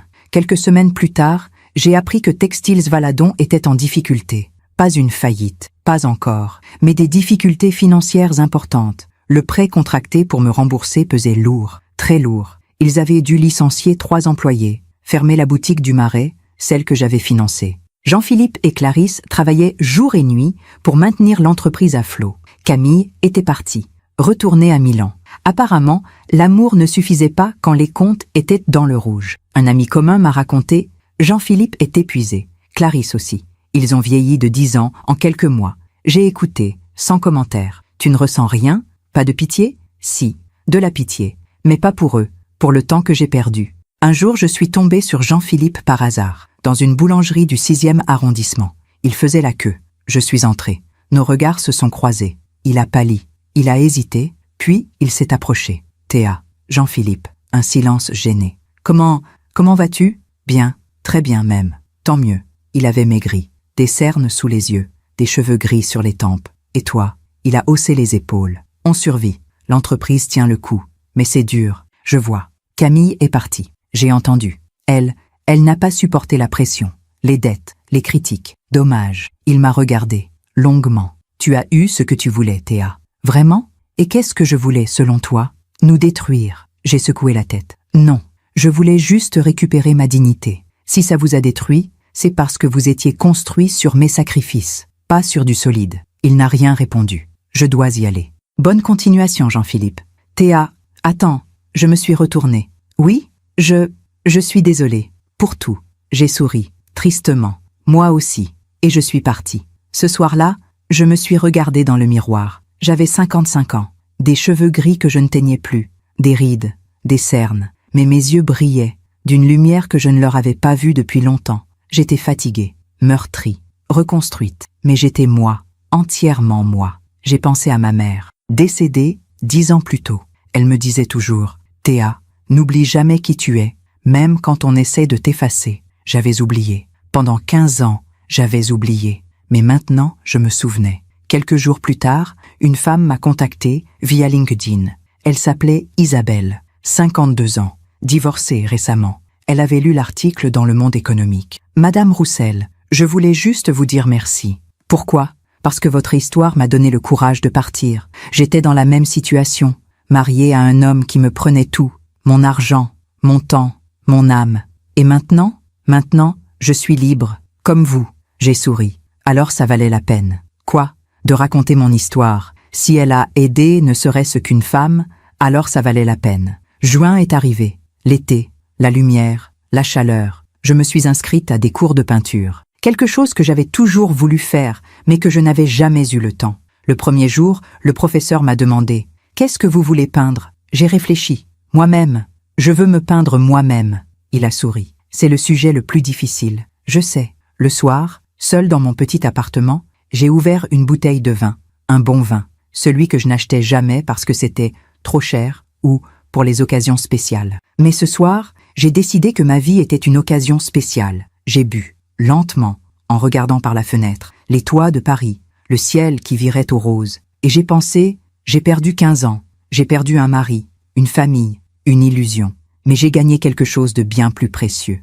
Moi, cette nuit-là, j'ai dormi profondément, sans cauchemar, sans réveil en sursaut. Pour la première fois depuis 15 ans, j'ai dormi en paix, parce que j'avais payé le prix de ma dignité. Et ce prix, aussi lourd soit-il, valait chaque euro, chaque larme, chaque nuit blanche. L'été est passé comme un rêve lent, doux, réparateur. J'ai voyagé, seul. Pour la première fois de ma vie, j'ai voyagé pour moi. Je suis allé en Bretagne, dans une petite maison près de la mer. J'ai loué un vélo, j'ai pédalé le long des falaises, j'ai respiré l'air salé, j'ai regardé l'océan pendant des heures. Et là, face à l'immensité de l'eau, j'ai compris quelque chose. Le monde ne tournait pas autour de ma douleur. Le monde continuait, les vagues continuaient, la vie continuait. Et moi aussi.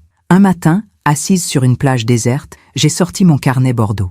Je ne l'avais pas ouvert depuis des semaines. Je l'ai feuilleté, lentement, page après page. Tous ces chiffres, toutes ces preuves, toute cette documentation minutieuse de mon effacement. Et puis, j'ai fait quelque chose d'inattendu. J'ai pris un stylo.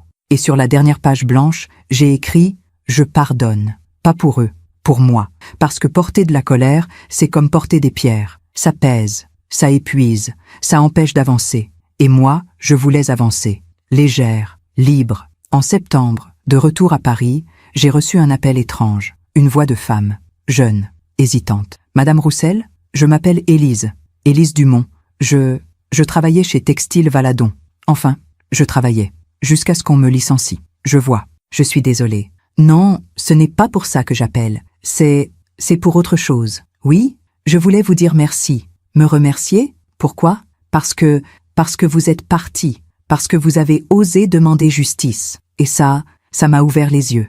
Elle a pris une grande respiration.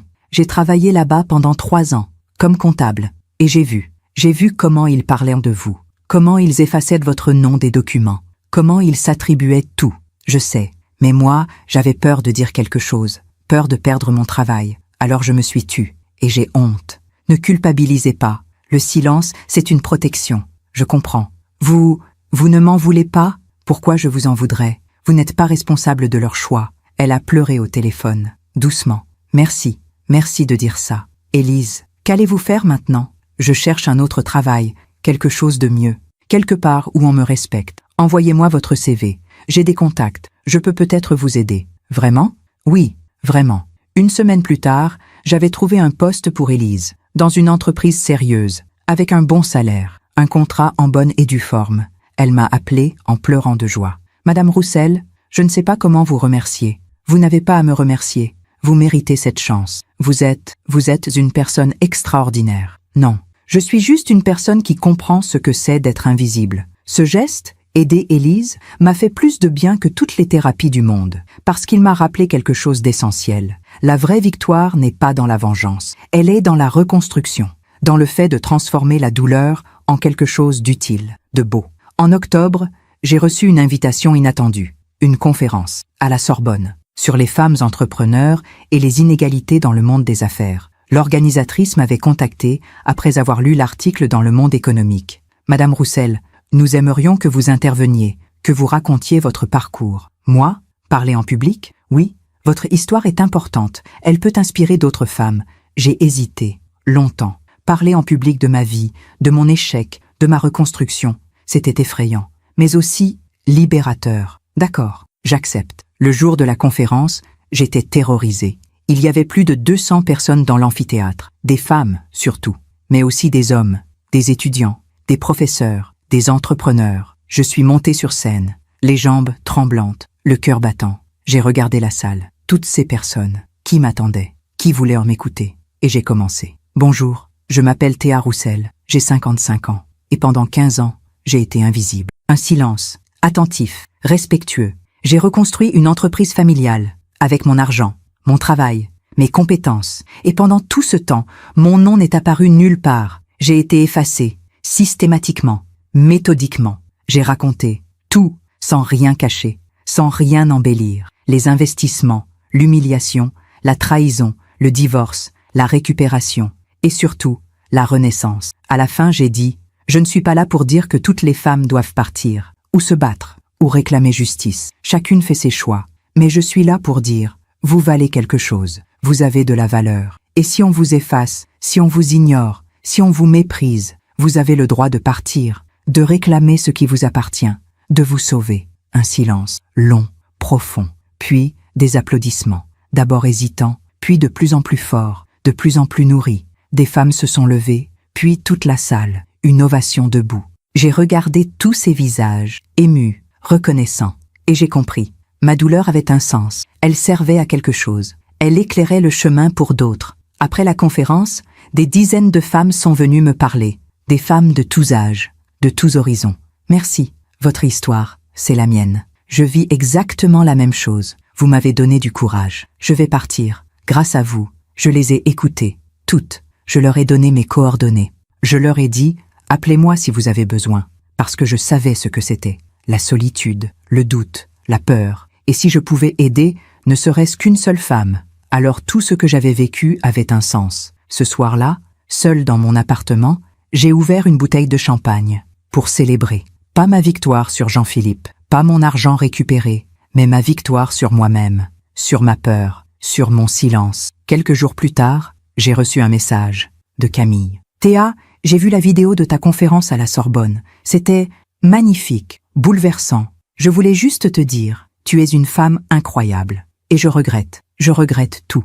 Camille, j'ai lu le message, plusieurs fois. Puis j'ai répondu, merci Camille. Je te souhaite de trouver ta propre paix. Théa, court, simple, sans rancune. Parce que Camille n'était pas mon ennemie. Elle était juste une autre femme piégée dans le même système. Le même besoin d'être aimée, validée, choisie. On était toutes les deux victimes, à notre manière. Novembre est arrivé. Les feuilles tombaient. Paris se couvrait de brume. Un après-midi, je marchais boulevard Saint-Germain quand j'ai croisé une femme élégante, cheveux blancs, manteau de cachemire. Elle m'a regardé, longuement, puis elle s'est approchée. Théa, je l'ai reconnue, Madame Lefebvre, une amie de Clarisse, une femme que j'avais vue à de nombreux dîners. Bonjour Madame Lefebvre, je voulais te dire quelque chose. Oui, Elle a hésité. Puis, j'ai lu l'article, j'ai vu ta conférence, et j'ai honte. Honte. Pourquoi? Parce que j'étais là, à tous ces dîners, à tous ces événements, et je voyais comment Clarisse te traitait, comment Jean-Philippe t'ignorait, et je n'ai rien dit. Vous n'aviez pas à dire quelque chose. Si, j'aurais dû, mais je me suis tue, par politesse, par lâcheté. Elle avait les larmes aux yeux. Tu sais, je vis la même chose, avec mon mari, depuis 30 ans. Je l'ai aidé à construire son cabinet d'avocat, avec l'argent de ma famille, mon réseau, mon soutien. Et maintenant, il me présente comme la femme de Maître Lefebvre, pas comme une associée, pas comme une partenaire, juste la femme. Elle a essuyé une larme. Ton histoire m'a réveillée, mais il est trop tard pour moi. J'ai 70 ans. Je n'ai plus le courage de partir. Je lui ai pris la main. Il n'est jamais trop tard. Vous méritez d'être reconnu. Vous méritez d'exister. Elle a serré ma main. Merci. Merci de m'avoir montré que c'était possible. En rentrant chez moi, j'ai pleuré. Pour Madame Lefebvre, pour toutes ces femmes invisibles, pour toutes ces vies effacées. Mais j'ai aussi ressenti quelque chose d'autre. De la gratitude. Gratitude d'avoir eu le courage de partir, d'avoir réclamé ma place, d'avoir refusé de disparaître. Décembre approchait. Noël. L'anniversaire de tout. 1 an plus tôt, je m'étais levée de cette table. J'avais ouvert ce dossier. J'avais dit non. Et ma vie avait basculé. Quelques jours avant Noël, j'ai reçu une lettre de Jean-Philippe. Pas une lettre de rage, cette fois. Quelque chose d'autre. Théa, je t'écris cette lettre parce que je te dois des excuses. De vraies excuses. J'ai passé l'année à t'en vouloir, à te blâmer, à te voir comme l'ennemi. Mais hier, j'ai regardé des photos, de nous, de notre mariage, des premières années, et j'ai vu quelque chose que je n'avais jamais vu avant. Ton regard. Sur toutes ces photos, tu me regardais avec amour, avec espoir, avec dévotion. Et moi, je regardais ailleurs, toujours ailleurs. Tu avais raison. Je ne t'ai jamais aimé, pas comme tu le méritais. Je t'ai utilisé pour sauver l'entreprise, pour plaire à ma mère, pour reconstruire ce que j'avais détruit. Et toi, tu as tout donné, tout, sans rien demander en retour. Je ne cherche pas ton pardon, je ne le mérite pas. Je voulais juste que tu saches, tu avais raison. Surtout, l'entreprise survit, difficilement, mais elle survit. Ma mère a vieilli, beaucoup. Elle ne parle plus, elle reste chez elle. Elle regrette, je crois, mais elle ne le dira jamais. Moi, je suis fatiguée, seule, et je réalise que j'ai tout perdu. Pas l'argent, pas l'entreprise, toi. J'ai perdu la seule personne qui croyait vraiment en moi. Je te souhaite tout le bonheur du monde, Théa. Tu le mérites, Jean-Philippe. J'ai lu cette lettre 3 fois, puis je l'ai posée sur la table. Et j'ai ressenti rien, pas de colère, pas de satisfaction, pas de pitié, juste de l'indifférence. Parce qu'il était trop tard, pas pour lui pardonner, je lui avais déjà pardonné, mais pour qu'il redevienne important dans ma vie. Il faisait partie du passé. Et moi, j'étais tournée vers l'avenir. J'ai décidé de répondre, brièvement. Jean-Philippe, merci pour ta lettre, j'apprécie ton honnêteté. Je te souhaite aussi du bonheur et de la paix. Le temps guérit tout, même ce qui semble irréparable. Théa, court, serein, sans amertume, parce que je n'avais plus besoin de me battre, je n'avais plus besoin de prouver quoi que ce soit. J'avais gagné la seule bataille qui comptait, celle avec moi-même. Le soir du réveillon, je ne suis pas allée chez ma famille, je n'ai pas organisé de dîner, je n'ai invité personne. J'ai préparé un repas simple, pour moi, seul, du saumon fumé, une salade, un verre de vin blanc. J'ai mis de la musique, du Chopin, doux, mélancolique, beau, et j'ai dîné, seul, à ma table, dans mon appartement. Mais je ne me suis pas sentie seule, parce que, pour la première fois depuis longtemps, j'étais en paix avec moi-même. À minuit, j'ai ouvert la fenêtre, le froid de décembre est entré. Les lumières de Paris scintillaient. J'ai pensé à tout le chemin parcouru, à la femme que j'avais été, à celle que j'étais devenue, et j'ai souri. Quelques jours après Noël, j'ai reçu un colis, sans expéditeur. À l'intérieur, il y avait un objet enveloppé dans du papier de soie. Je l'ai déballé. C'était une photo, encadrée, ancienne. La photo de mon mariage, Jean-Philippe et moi, devant la mairie. Au dos, quelqu'un avait écrit « Tu méritais mieux, je suis désolé, c'est Clarisse ». J'ai regardé cette photo, longtemps, cette jeune femme, pleine d'espoir, d'amour, de naïveté. Elle ne savait pas encore ce qui l'attendait, les années de sacrifice, d'effacement, de douleur. Mais elle ne savait pas non plus qu'elle survivrait, qu'elle se relèverait, qu'elle deviendrait plus forte. J'ai posé la photo sur une étagère, pas cachée, pas exposée, juste là, comme une trace du passé, pas glorieuse, pas honteuse, juste vraie. En janvier, j'ai commencé un nouveau projet, un livre. L'histoire de ces 15 années, racontée avec sincérité, avec nuance, sans haine. Pas pour me venger, pas pour les accuser, mais pour témoigner. Pour dire à toutes ces femmes invisibles, vous n'êtes pas seules, vous avez de la valeur, et vous pouvez vous sauver. J'ai écrit tous les jours, le matin, avant le travail. Les mots coulaient, facilement, naturellement, parce que c'était mon histoire, ma vérité. Un matin, en écrivant, je suis tombée sur une phrase de mon carnet Bordeaux. Une phrase que j'avais écrite il y a des années, sans vraiment la comprendre. Un jour, tout cela aura un sens. Et maintenant, je comprenais. Tout ce que j'avais vécu, la douleur, l'humiliation, la trahison, avait un sens. Pas parce que c'était juste, pas parce que c'était mérité, mais parce que ça m'avait transformé, ça m'avait réveillé, ça m'avait appris qui j'étais vraiment. Et ça, personne ne pouvait me le prendre. Un soir, assise à ma fenêtre, j'ai regardé les toits de Paris, les lumières, les ombres. Et j'ai pensé à Jean-Philippe, à Clarisse, à Camille. Je ne leur en voulais plus, parce que j'avais compris quelque chose d'essentiel. La vengeance ne répare rien, elle ne guérit rien, elle ne rend rien. La seule vraie réparation, c'est celle qu'on fait en soi. C'est la reconstruction, la paix, l'acceptation. Je ne leur souhaitais pas de mal, je ne leur souhaitais pas de souffrir, je leur souhaitais juste de comprendre. Un jour, peut-être, mais ce n'était plus mon problème. Et puis, j'ai pensé à moi, à cette femme de 55 ans. Seule, reconstruite, libre. Est-ce que j'étais heureuse? Oui, pas d'un bonheur tapageur, pas d'une joie débordante, mais d'un bonheur calme, profond, solide, le bonheur de se connaître, de s'accepter, de s'aimer. J'ai ouvert mon carnet Bordeaux une dernière fois, j'ai relu toutes les pages, puis j'ai écrit une dernière ligne, la toute dernière. Je ne regrette rien, ni le temps perdu, ni la douleur, ni la lutte, parce que tout cela m'a mené ici, à moi, et c'est exactement là où je devais être. J'ai refermé le carnet, et je l'ai rangé, dans un tiroir, fermé, pas jeté, pas oublié, juste rangé, parce qu'il faisait partie de mon histoire. Mais ce n'était plus toute mon histoire. Cette nuit-là, j'ai fait un rêve. Je marchais sur une plage, seule. Le soleil se levait, l'eau était calme, transparente, et je me sentais légère, si légère que j'avais l'impression de flotter. Devant moi, il y avait un chemin, long, lumineux. Je ne savais pas où il menait, mais j'avais envie de le suivre. Alors j'ai marché, sans peur, sans hésitation, vers l'inconnu, vers moi. 3 ans ont passé, 3 ans qui ont changé tout, non pas brutalement, pas de manière spectaculaire, mais lentement, inexorablement, comme l'eau qui creuse la pierre. En mars 2025, mon livre est sorti. Invisible, récit d'une renaissance. Un éditeur m'avait contacté après ma conférence à la Sorbonne. Il voulait publier mon histoire. J'avais hésité, longtemps, puis j'avais accepté. Le livre a été un succès. Pas un best-seller international, mais un succès sincère, réel. Des milliers de femmes l'ont lu, m'ont écrit, m'ont remercié. Votre livre m'a sauvée. J'ai quitté mon mari grâce à vous.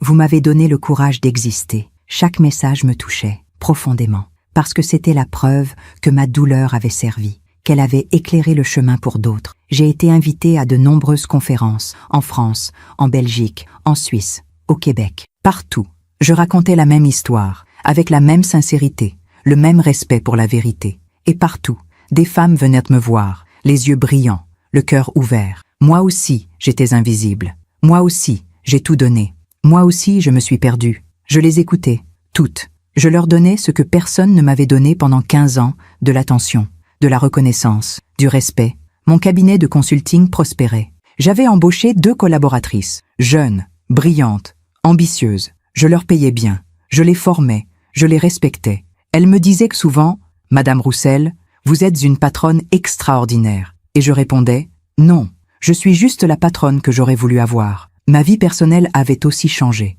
J'avais rencontré quelqu'un, pas un mari, pas un compagnon au sens traditionnel, un ami, un vrai ami. Il s'appelait Marc, 62 ans, veuf depuis 5 ans, professeur de littérature à la retraite. Nous nous étions rencontrés dans une librairie du 5e arrondissement. Nous avions tous les deux tendu la main vers le même livre, un recueil de poèmes de Rainer Maria Rilke. Nos doigts s'étaient touchés. Nous avions ri. « Après vous ?» avait-il dit. « Non, après vous ? Ou alors, on pourrait le lire chacun notre tour ?» J'avais souri. « Ou alors, on pourrait aller prendre un café et en discuter ?» Et c'est ce que nous avions fait. Marc n'était pas Jean-Philippe. Il ne cherchait rien. Il ne demandait rien. Il ne prenait rien.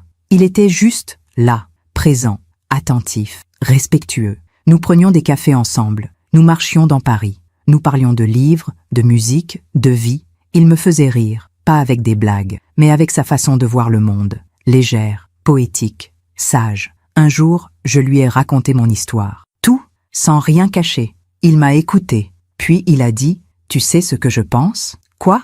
Je pense que tu es la femme la plus courageuse que j'ai jamais rencontrée. » « Courageuse ? Je me suis juste sauvée. » « Non, tu as refusé de disparaître. Et ça, Théa, c'est le courage le plus rare. Marc et moi n'étions pas amoureux, pas au sens passionnel, pas comme dans les romans, mais nous nous aimions, d'une affection profonde, sincère, durable. Et c'était suffisant, largement suffisant. Pendant ce temps, loin de moi, d'autres vies se défaisaient. Je l'ai appris par hasard, par des amis communs, par des articles, par le bouche à oreille. Jean-Philippe, Clarisse, Camille, chacun à sa manière, ils payaient le prix de leur choix. Jean-Philippe, l'entreprise textile Valadon survivait, mais à peine. Le prêt contracté pour me rembourser pesait lourd, très lourd. Les mensualités étouffaient la trésorerie. Il n'y avait plus de marge pour investir, pour innover, pour grandir. Les clients partaient, lentement, vers des concurrents plus dynamiques, plus modernes. Jean-Philippe travaillait jour et nuit, mais il était seul, sans Camille, sans moi,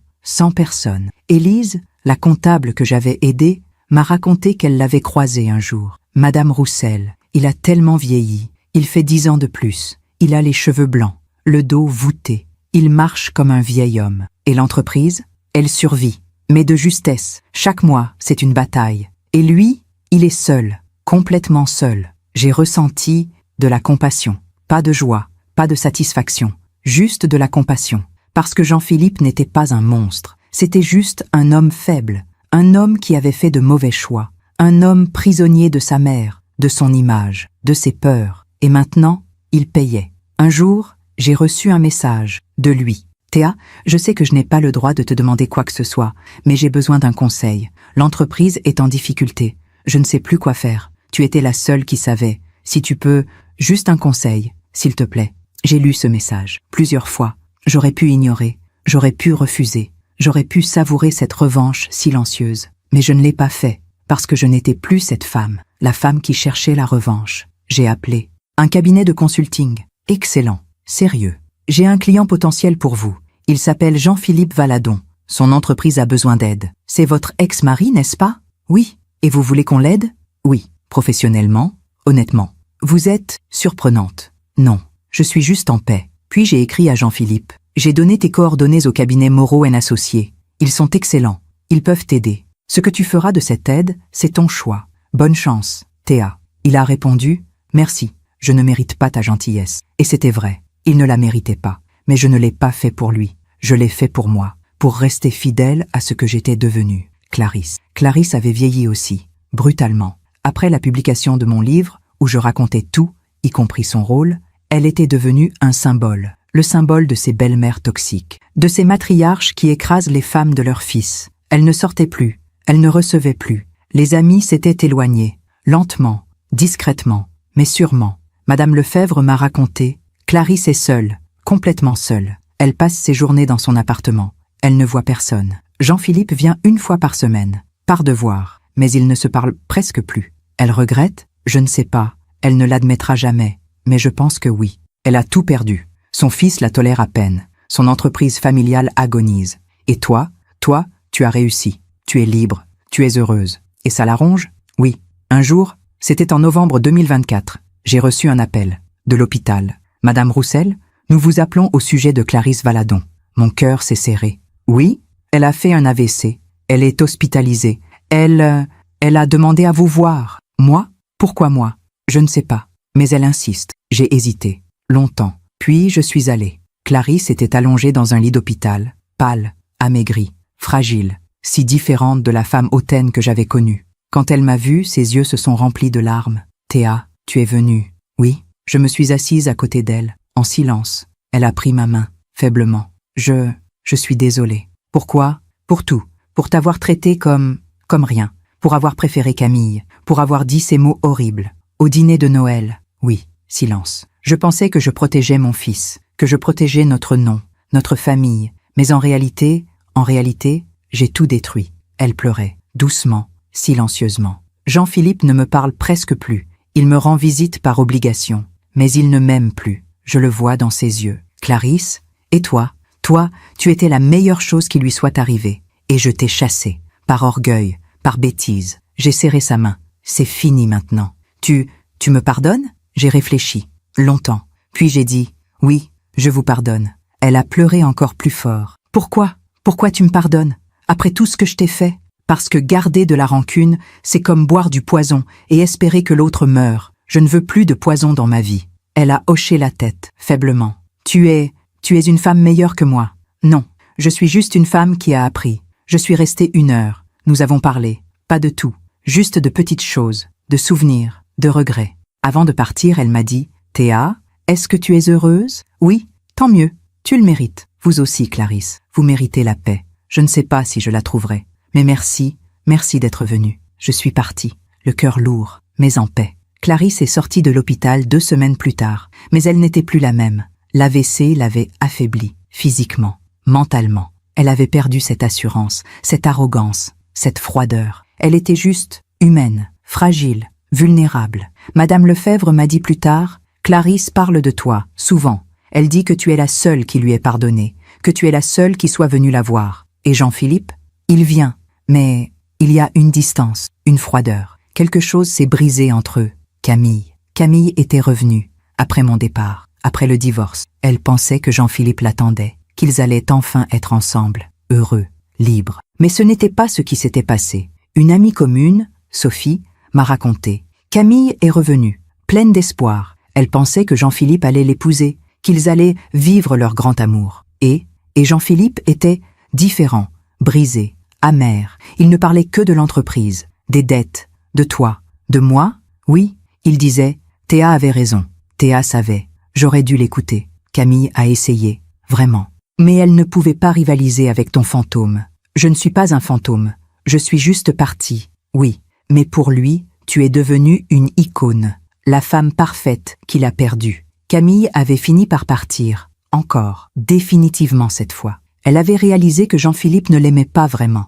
Qu'il aimait l'idée d'elle, le souvenir d'elle, mais pas la vraie Camille. Et elle, de son côté, avait réalisé qu'elle avait gaspillé des années à attendre un homme qui n'était pas disponible. Émotionnellement, mentalement. Sophie m'a dit, elle regrette. Elle dit qu'elle aurait dû suivre ton exemple. Partir, se reconstruire, au lieu de rester dans l'ombre d'un homme qui ne savait pas ce qu'il voulait. Un jour, j'ai croisé Camille, par hasard, dans un café près de Montparnasse. Elle était seule, un livre ouvert devant elle. Mais elle ne lisait pas. Elle fixait le vide. Je suis passée devant elle. Elle a levé les yeux. Nos regards se sont croisés. Elle a hésité. Puis elle a dit, « Théa, bonjour Camille. Tu veux t'asseoir ?» J'ai hésité, puis je me suis assise. Nous avons commandé du café. Puis Camille a dit, « Je suis désolée. Tu me l'as déjà dit. Je sais. Mais je voulais te le redire. En face. D'accord, tu avais raison. Surtout, Jean-Philippe ne m'aimait pas. Pas vraiment. Il aimait l'idée de moi, le passé, la nostalgie, mais pas moi. Je sais. Et moi, j'ai gaspillé des années, à attendre, à espérer, alors que j'aurais dû faire comme toi, partir, me reconstruire. Il n'est jamais trop tard. Elle a souri, tristement. Tu crois? Oui. Silence. Puis elle a dit, tu es heureuse? Oui, vraiment, vraiment. Comment tu as fait? Après tout ça? J'ai réfléchi. J'ai arrêté d'attendre. J'ai arrêté d'espérer qu'on me reconnaisse, qu'on m'aime, qu'on me voie. J'ai commencé à me reconnaître moi-même, à m'aimer moi-même, à me voir moi-même. Elle a hoché la tête, les larmes aux yeux. C'est beau. Ce n'est pas facile, mais c'est possible. Avant de partir, Camille m'a serré dans ses bras, longuement. Merci d'avoir été digne, même avec moi. On est toutes les deux des femmes qui ont aimé un homme qui ne savait pas aimer. On n'est pas ennemis, on est juste survivantes. Elle a souri, pour la première fois depuis longtemps. Bonne chance Théa, bonne chance Camille. Les mois ont continué à passer, la vie continuait. Pour tout le monde, Jean-Philippe luttait, seul, fatigué, vieilli. Clarisse s'éteignait, doucement, dans son appartement vide. Camille était repartie, vers une autre vie, loin de Paris. Et moi je vivais, pleinement, librement, sereinement. Un soir d'avril 2025, j'ai reçu un appel de Mathieu, mon frère. « Théa, tu as vu les infos? » « Quelles infos? » « Textile Valadon ferme. Définitivement. Liquidation judiciaire. » Mon cœur s'est serré. « Quoi? » « Oui, c'est sur Internet. Jean-Philippe a déclaré faillite. L'entreprise est finie. » J'ai raccroché. J'ai allumé mon ordinateur, j'ai cherché, et c'était vrai. Textile Valadon, entreprise centenaire, dépose le bilan.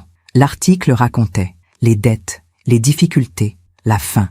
Il y avait une photo de Jean-Philippe, devant l'atelier fermé, le regard vide, les épaules tombantes, un homme détruit. J'ai ressenti de la tristesse, pas de joie, pas de victoire, juste de la tristesse, parce que c'était la fin d'une histoire. Une histoire qui avait commencé il y a plus d'un siècle. Une histoire qui m'avait touché, marqué. Même si cette histoire m'avait fait mal, elle faisait partie de moi. J'ai appelé Jean-Philippe, sans réfléchir, instinctivement. Il a décroché. Sa voix était cassée. « Théa, j'ai appris. Pour l'entreprise. Oui, c'est fini. Silence. Je suis désolée. Pourquoi? Tu devrais être contente. Tu avais raison.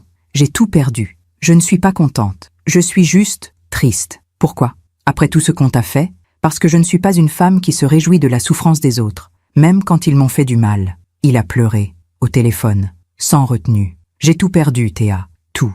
L'entreprise, ma mère, Camille, et surtout toi, Jean-Philippe. Tu étais la seule qui croyait vraiment en moi. Et je t'ai traité comme rien. C'est du passé. Non, ça ne sera jamais du passé. Parce que je vis avec tous les jours le regret, la honte. Alors utilise ça pour devenir meilleur, pour apprendre. Comment je peux devenir meilleur quand j'ai tout détruit? Tu recommences, autrement, plus humblement, plus honnêtement. Silence. Tu crois que c'est possible? Oui, parce que j'ai fait pareil. Et je suis là. Nous avons parlé encore quelques minutes, puis j'ai raccroché. Marc était là. Il m'a regardé. C'était lui? Oui. Comment tu te sens? Je ne sais pas. Triste, mais en paix. Il a posé sa main sur mon épaule. Tu es une femme extraordinaire, Théa. Non, je suis juste une femme qui a compris que la vie fait justice, toute seule, sans qu'on ait besoin de se venger. Ce soir-là, j'ai ouvert mon carnet Bordeaux, pour la dernière fois. J'ai relu toutes les pages, tous ces chiffres, toutes ces dates, toutes ces preuves. Et puis, j'ai écrit une dernière phrase, la toute dernière. La vie finit toujours par rendre ce qu'on lui donne. Jean-Philippe a donné de l'égoïsme, du mensonge, de l'ingratitude. La vie lui a rendu la solitude, la ruine, le regret. Moi, j'ai donné de l'amour, du travail, de la générosité. La vie m'a rendu la liberté, la reconnaissance, la paix. Ce n'est pas de la vengeance, c'est juste le temps qui fait justice. J'ai refermé le carnet, et cette fois, je l'ai vraiment rangé, pour toujours. Mai 2025. Je suis assise sur le balcon de mon appartement. Le soleil du matin filtre à travers les feuilles du marronnier. Paris s'éveille doucement. Les bruits familiers de la ville, les voitures, les voix, la vie. Je bois mon café, lentement, en savourant chaque gorgée. J'ai 58 ans maintenant. Des cheveux blancs que je ne teins plus, des rides que je ne cache plus. Un corps fatigué par les années, mais un esprit enfin apaisé. Et je me demande, comment en suis-je arrivée là? Il y a 4 ans, j'étais une femme brisée, invisible, effacée, vidée. Je passais mes journées à servir une famille qui ne me voyait pas, à financer une entreprise qui n'était pas la mienne, à aimer un homme qui ne m'aimait pas. J'étais une ombre, une présence utile, rien de plus. Et puis, ce soir de Noël, quelque chose s'est cassé, pas brutalement, pas violemment, juste une phrase de trop.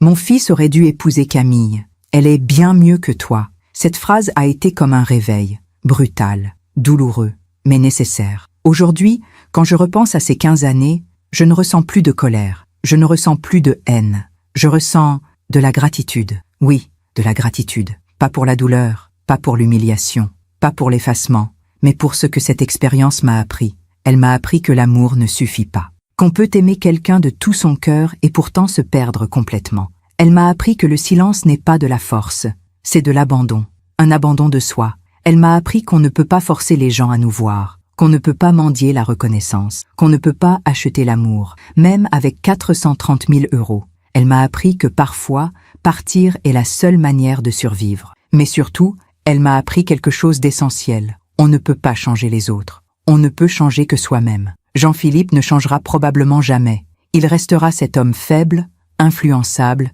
prisonnier de ses peurs. Clarisse ne changera probablement jamais. Elle mourra avec ses regrets, mais sans jamais vraiment comprendre ce qu'elle a détruit. Camille, peut-être qu'elle apprendra, peut-être qu'elle se reconstruira, je l'espère. Mais moi, j'ai changé, profondément, totalement. Ce matin, j'ai reçu un message d'une femme que je ne connaissais pas. Madame Roussel, je m'appelle Nathalie, j'ai 52 ans. J'ai lu votre livre il y a 6 mois. Et hier, J'ai quitté mon mari. Après 23 ans. 23 ans où j'ai tout donné. Mon argent, mon temps, ma vie. Et hier, j'ai compris. Je ne veux plus être invisible. Je veux exister. Merci. Merci de m'avoir montré que c'était possible. J'ai lu ce message, les larmes aux yeux. Et j'ai pensé, voilà pourquoi tout cela avait un sens. Mon livre a été traduit en 7 langues. Allemand, italien, espagnol, anglais, portugais, néerlandais, polonais. Des femmes du monde entier m'écrivent, tous les jours, des femmes de 20 ans, de 40 ans, de 70 ans, des femmes qui se reconnaissent dans mon histoire, qui voient leur propre effacement dans le mien, et qui décident, enfin, de ne plus accepter. Certaines partent, comme moi, d'autres restent, mais posent des limites, exigent du respect, refusent de disparaître. Chacune fait son choix, et je respecte tous les choix, parce qu'il n'y a pas une seule manière d'être libre, il n'y a pas une seule manière de s'émanciper. Chaque femme doit trouver son propre chemin. Mon cabinet de consulting continue de prospérer. Mes 2 collaboratrices sont devenues associées. Nous sommes maintenant 3, égales, reconnues, payées. Je travaille moins qu'avant. J'ai appris à dire non. J'ai appris à déléguer. J'ai appris à profiter de la vie. Marc et moi voyageons.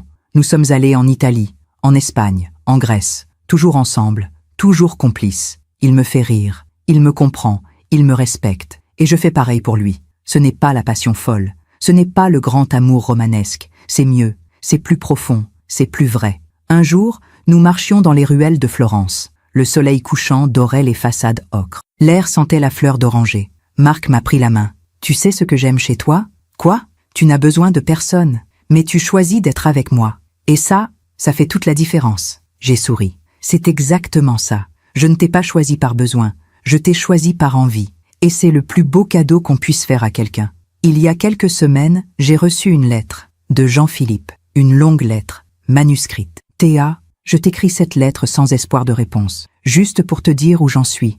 L'entreprise a fermé. Définitivement. Tout est fini. Je n'ai plus rien. Plus d'argent, plus de statut, plus d'identité. Pendant des mois, j'ai cru que j'allais mourir. De honte, de regret, de douleur. Mais je n'ai pas voulu mourir, parce qu'il me reste une chose, la possibilité de devenir meilleur. J'ai trouvé un travail, simple, humble. Je suis consultant junior dans un petit cabinet. Je gagne peu, mais je gagne honnêtement. Je vis dans un studio. Je mange simplement. Je marche beaucoup. Et tu sais quoi ? Pour la première fois depuis des années, je me sens libre. Libre de l'image, libre des attentes, libre du poids de ce nom, Valadon, qui m'a écrasé toute ma vie. Ma mère ne me parle presque plus. Elle vit dans son appartement, seule, amère. Elle refuse de voir la réalité. Elle refuse de reconnaître ses erreurs. Mais moi, j'ai reconnu les miennes. Et je travaille chaque jour pour devenir l'homme que j'aurais dû être. Je ne te demande pas de pardon. Je ne le mérite pas. Je voulais juste que tu saches. Tu avais raison. Surtout. Et merci. Merci de m'avoir montré, même à travers la douleur, ce qu'est la dignité. Jean-Philippe. J'ai plié la lettre, je l'ai rangée dans un tiroir, et j'ai pensé, le temps fait vraiment justice. Clarisse est décédée en mars dernier, paisiblement, dans son sommeil. Jean-Philippe m'a appelé pour me l'annoncer. Elle est partie, cette nuit. Je suis désolée. Elle t'aimait bien, tu sais. À la fin, elle parlait de toi. Elle disait que tu étais la seule qui lui avait pardonné. Je sais. Tu viendras à l'enterrement ? J'ai hésité. Oui, je viendrai. L'enterrement a eu lieu un mardi, au cimetière du Père-Lachaise. Il pleuvait légèrement. Il y avait peu de monde. Une dizaine de personnes. Jean-Philippe, quelques amis, Madame Lefebvre, moi. Le prêtre a parlé. Des banalités, de la vie, de la mort, de l'éternité. Puis on a descendu le cercueil dans la terre. Jean-Philippe pleurait, silencieusement. Je me suis approchée de lui, je lui ai serré la main. Courage. Il m'a regardé, les yeux rouges. Merci d'être venu. Ça aurait compté pour elle, je sais. Après la cérémonie, nous sommes allés prendre un café. Jean-Philippe et moi, seuls. Comment tu vas ? Ai-je demandé. Je survis, jour après jour. C'est bien. Toi ? Je vis, pleinement. Il a souri, tristement. Je suis content pour toi, vraiment. Merci. Tu as quelqu'un dans ta vie ? Oui, un homme bien, un ami, un compagnon. Tant mieux. Tu mérites d'être heureuse. Toi aussi, Jean-Philippe. Peut-être. Un jour. Nous avons bu notre café en silence, sans gêne, sans rancune. Juste 2 personnes qui avaient partagé une vie, et qui étaient maintenant sur des chemins différents. En partant, il m'a dit « Théa, est-ce que tu penses qu'on peut vraiment changer, devenir meilleur ?» J'ai réfléchi. Oui, si on accepte de voir la vérité, si on accepte la responsabilité de nos choix, si on accepte de faire le travail. c'est difficile. Oui, mais c'est possible. Il a hoché la tête. Merci, pour tout. De rien.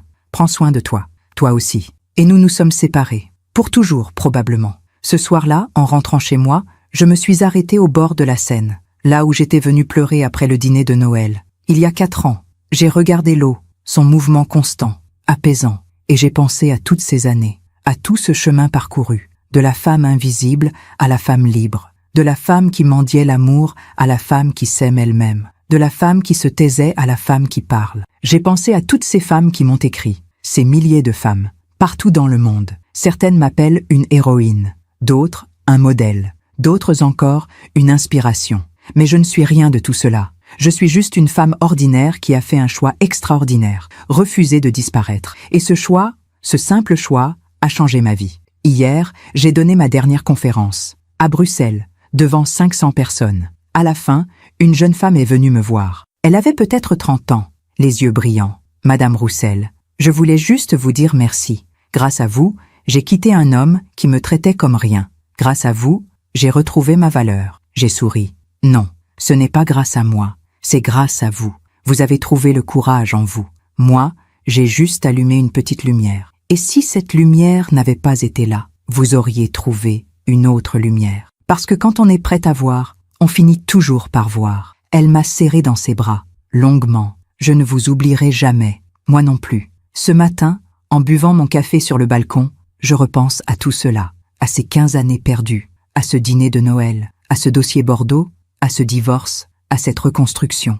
Et je me dis, si je pouvais revenir en arrière, qu'est-ce que je changerais? La réponse est simple, rien. Parce que tout, absolument tout, m'a mené ici, à cette femme que je suis aujourd'hui, une femme libre, sereine, complète. Bien sûr, il y a des jours difficiles, des jours où le doute revient, des jours où je me demande, et si j'avais été trop dure? Mais ces jours-là, je me rappelle l'humiliation, l'effacement, la douleur. Je me rappelle cette phrase, mon fils aurait dû épouser Camille. Et je sais que j'ai fait le bon choix. Il y a quelques jours, j'ai reçu un message de Nathalie, cette femme qui m'avait écrit après avoir quitté son mari. Madame Roussel, je voulais vous donner des nouvelles. Ça fait 6 mois que je suis partie. Et vous savez quoi? Je suis heureuse, vraiment heureuse. Pour la première fois depuis 20 ans, j'ai retrouvé un travail. J'ai loué un petit appartement. J'ai recommencé à peindre, une passion que j'avais abandonnée. Et hier, mon fils m'a dit « Maman, tu as changé. Tu souris tout le temps maintenant. C'est grâce à vous.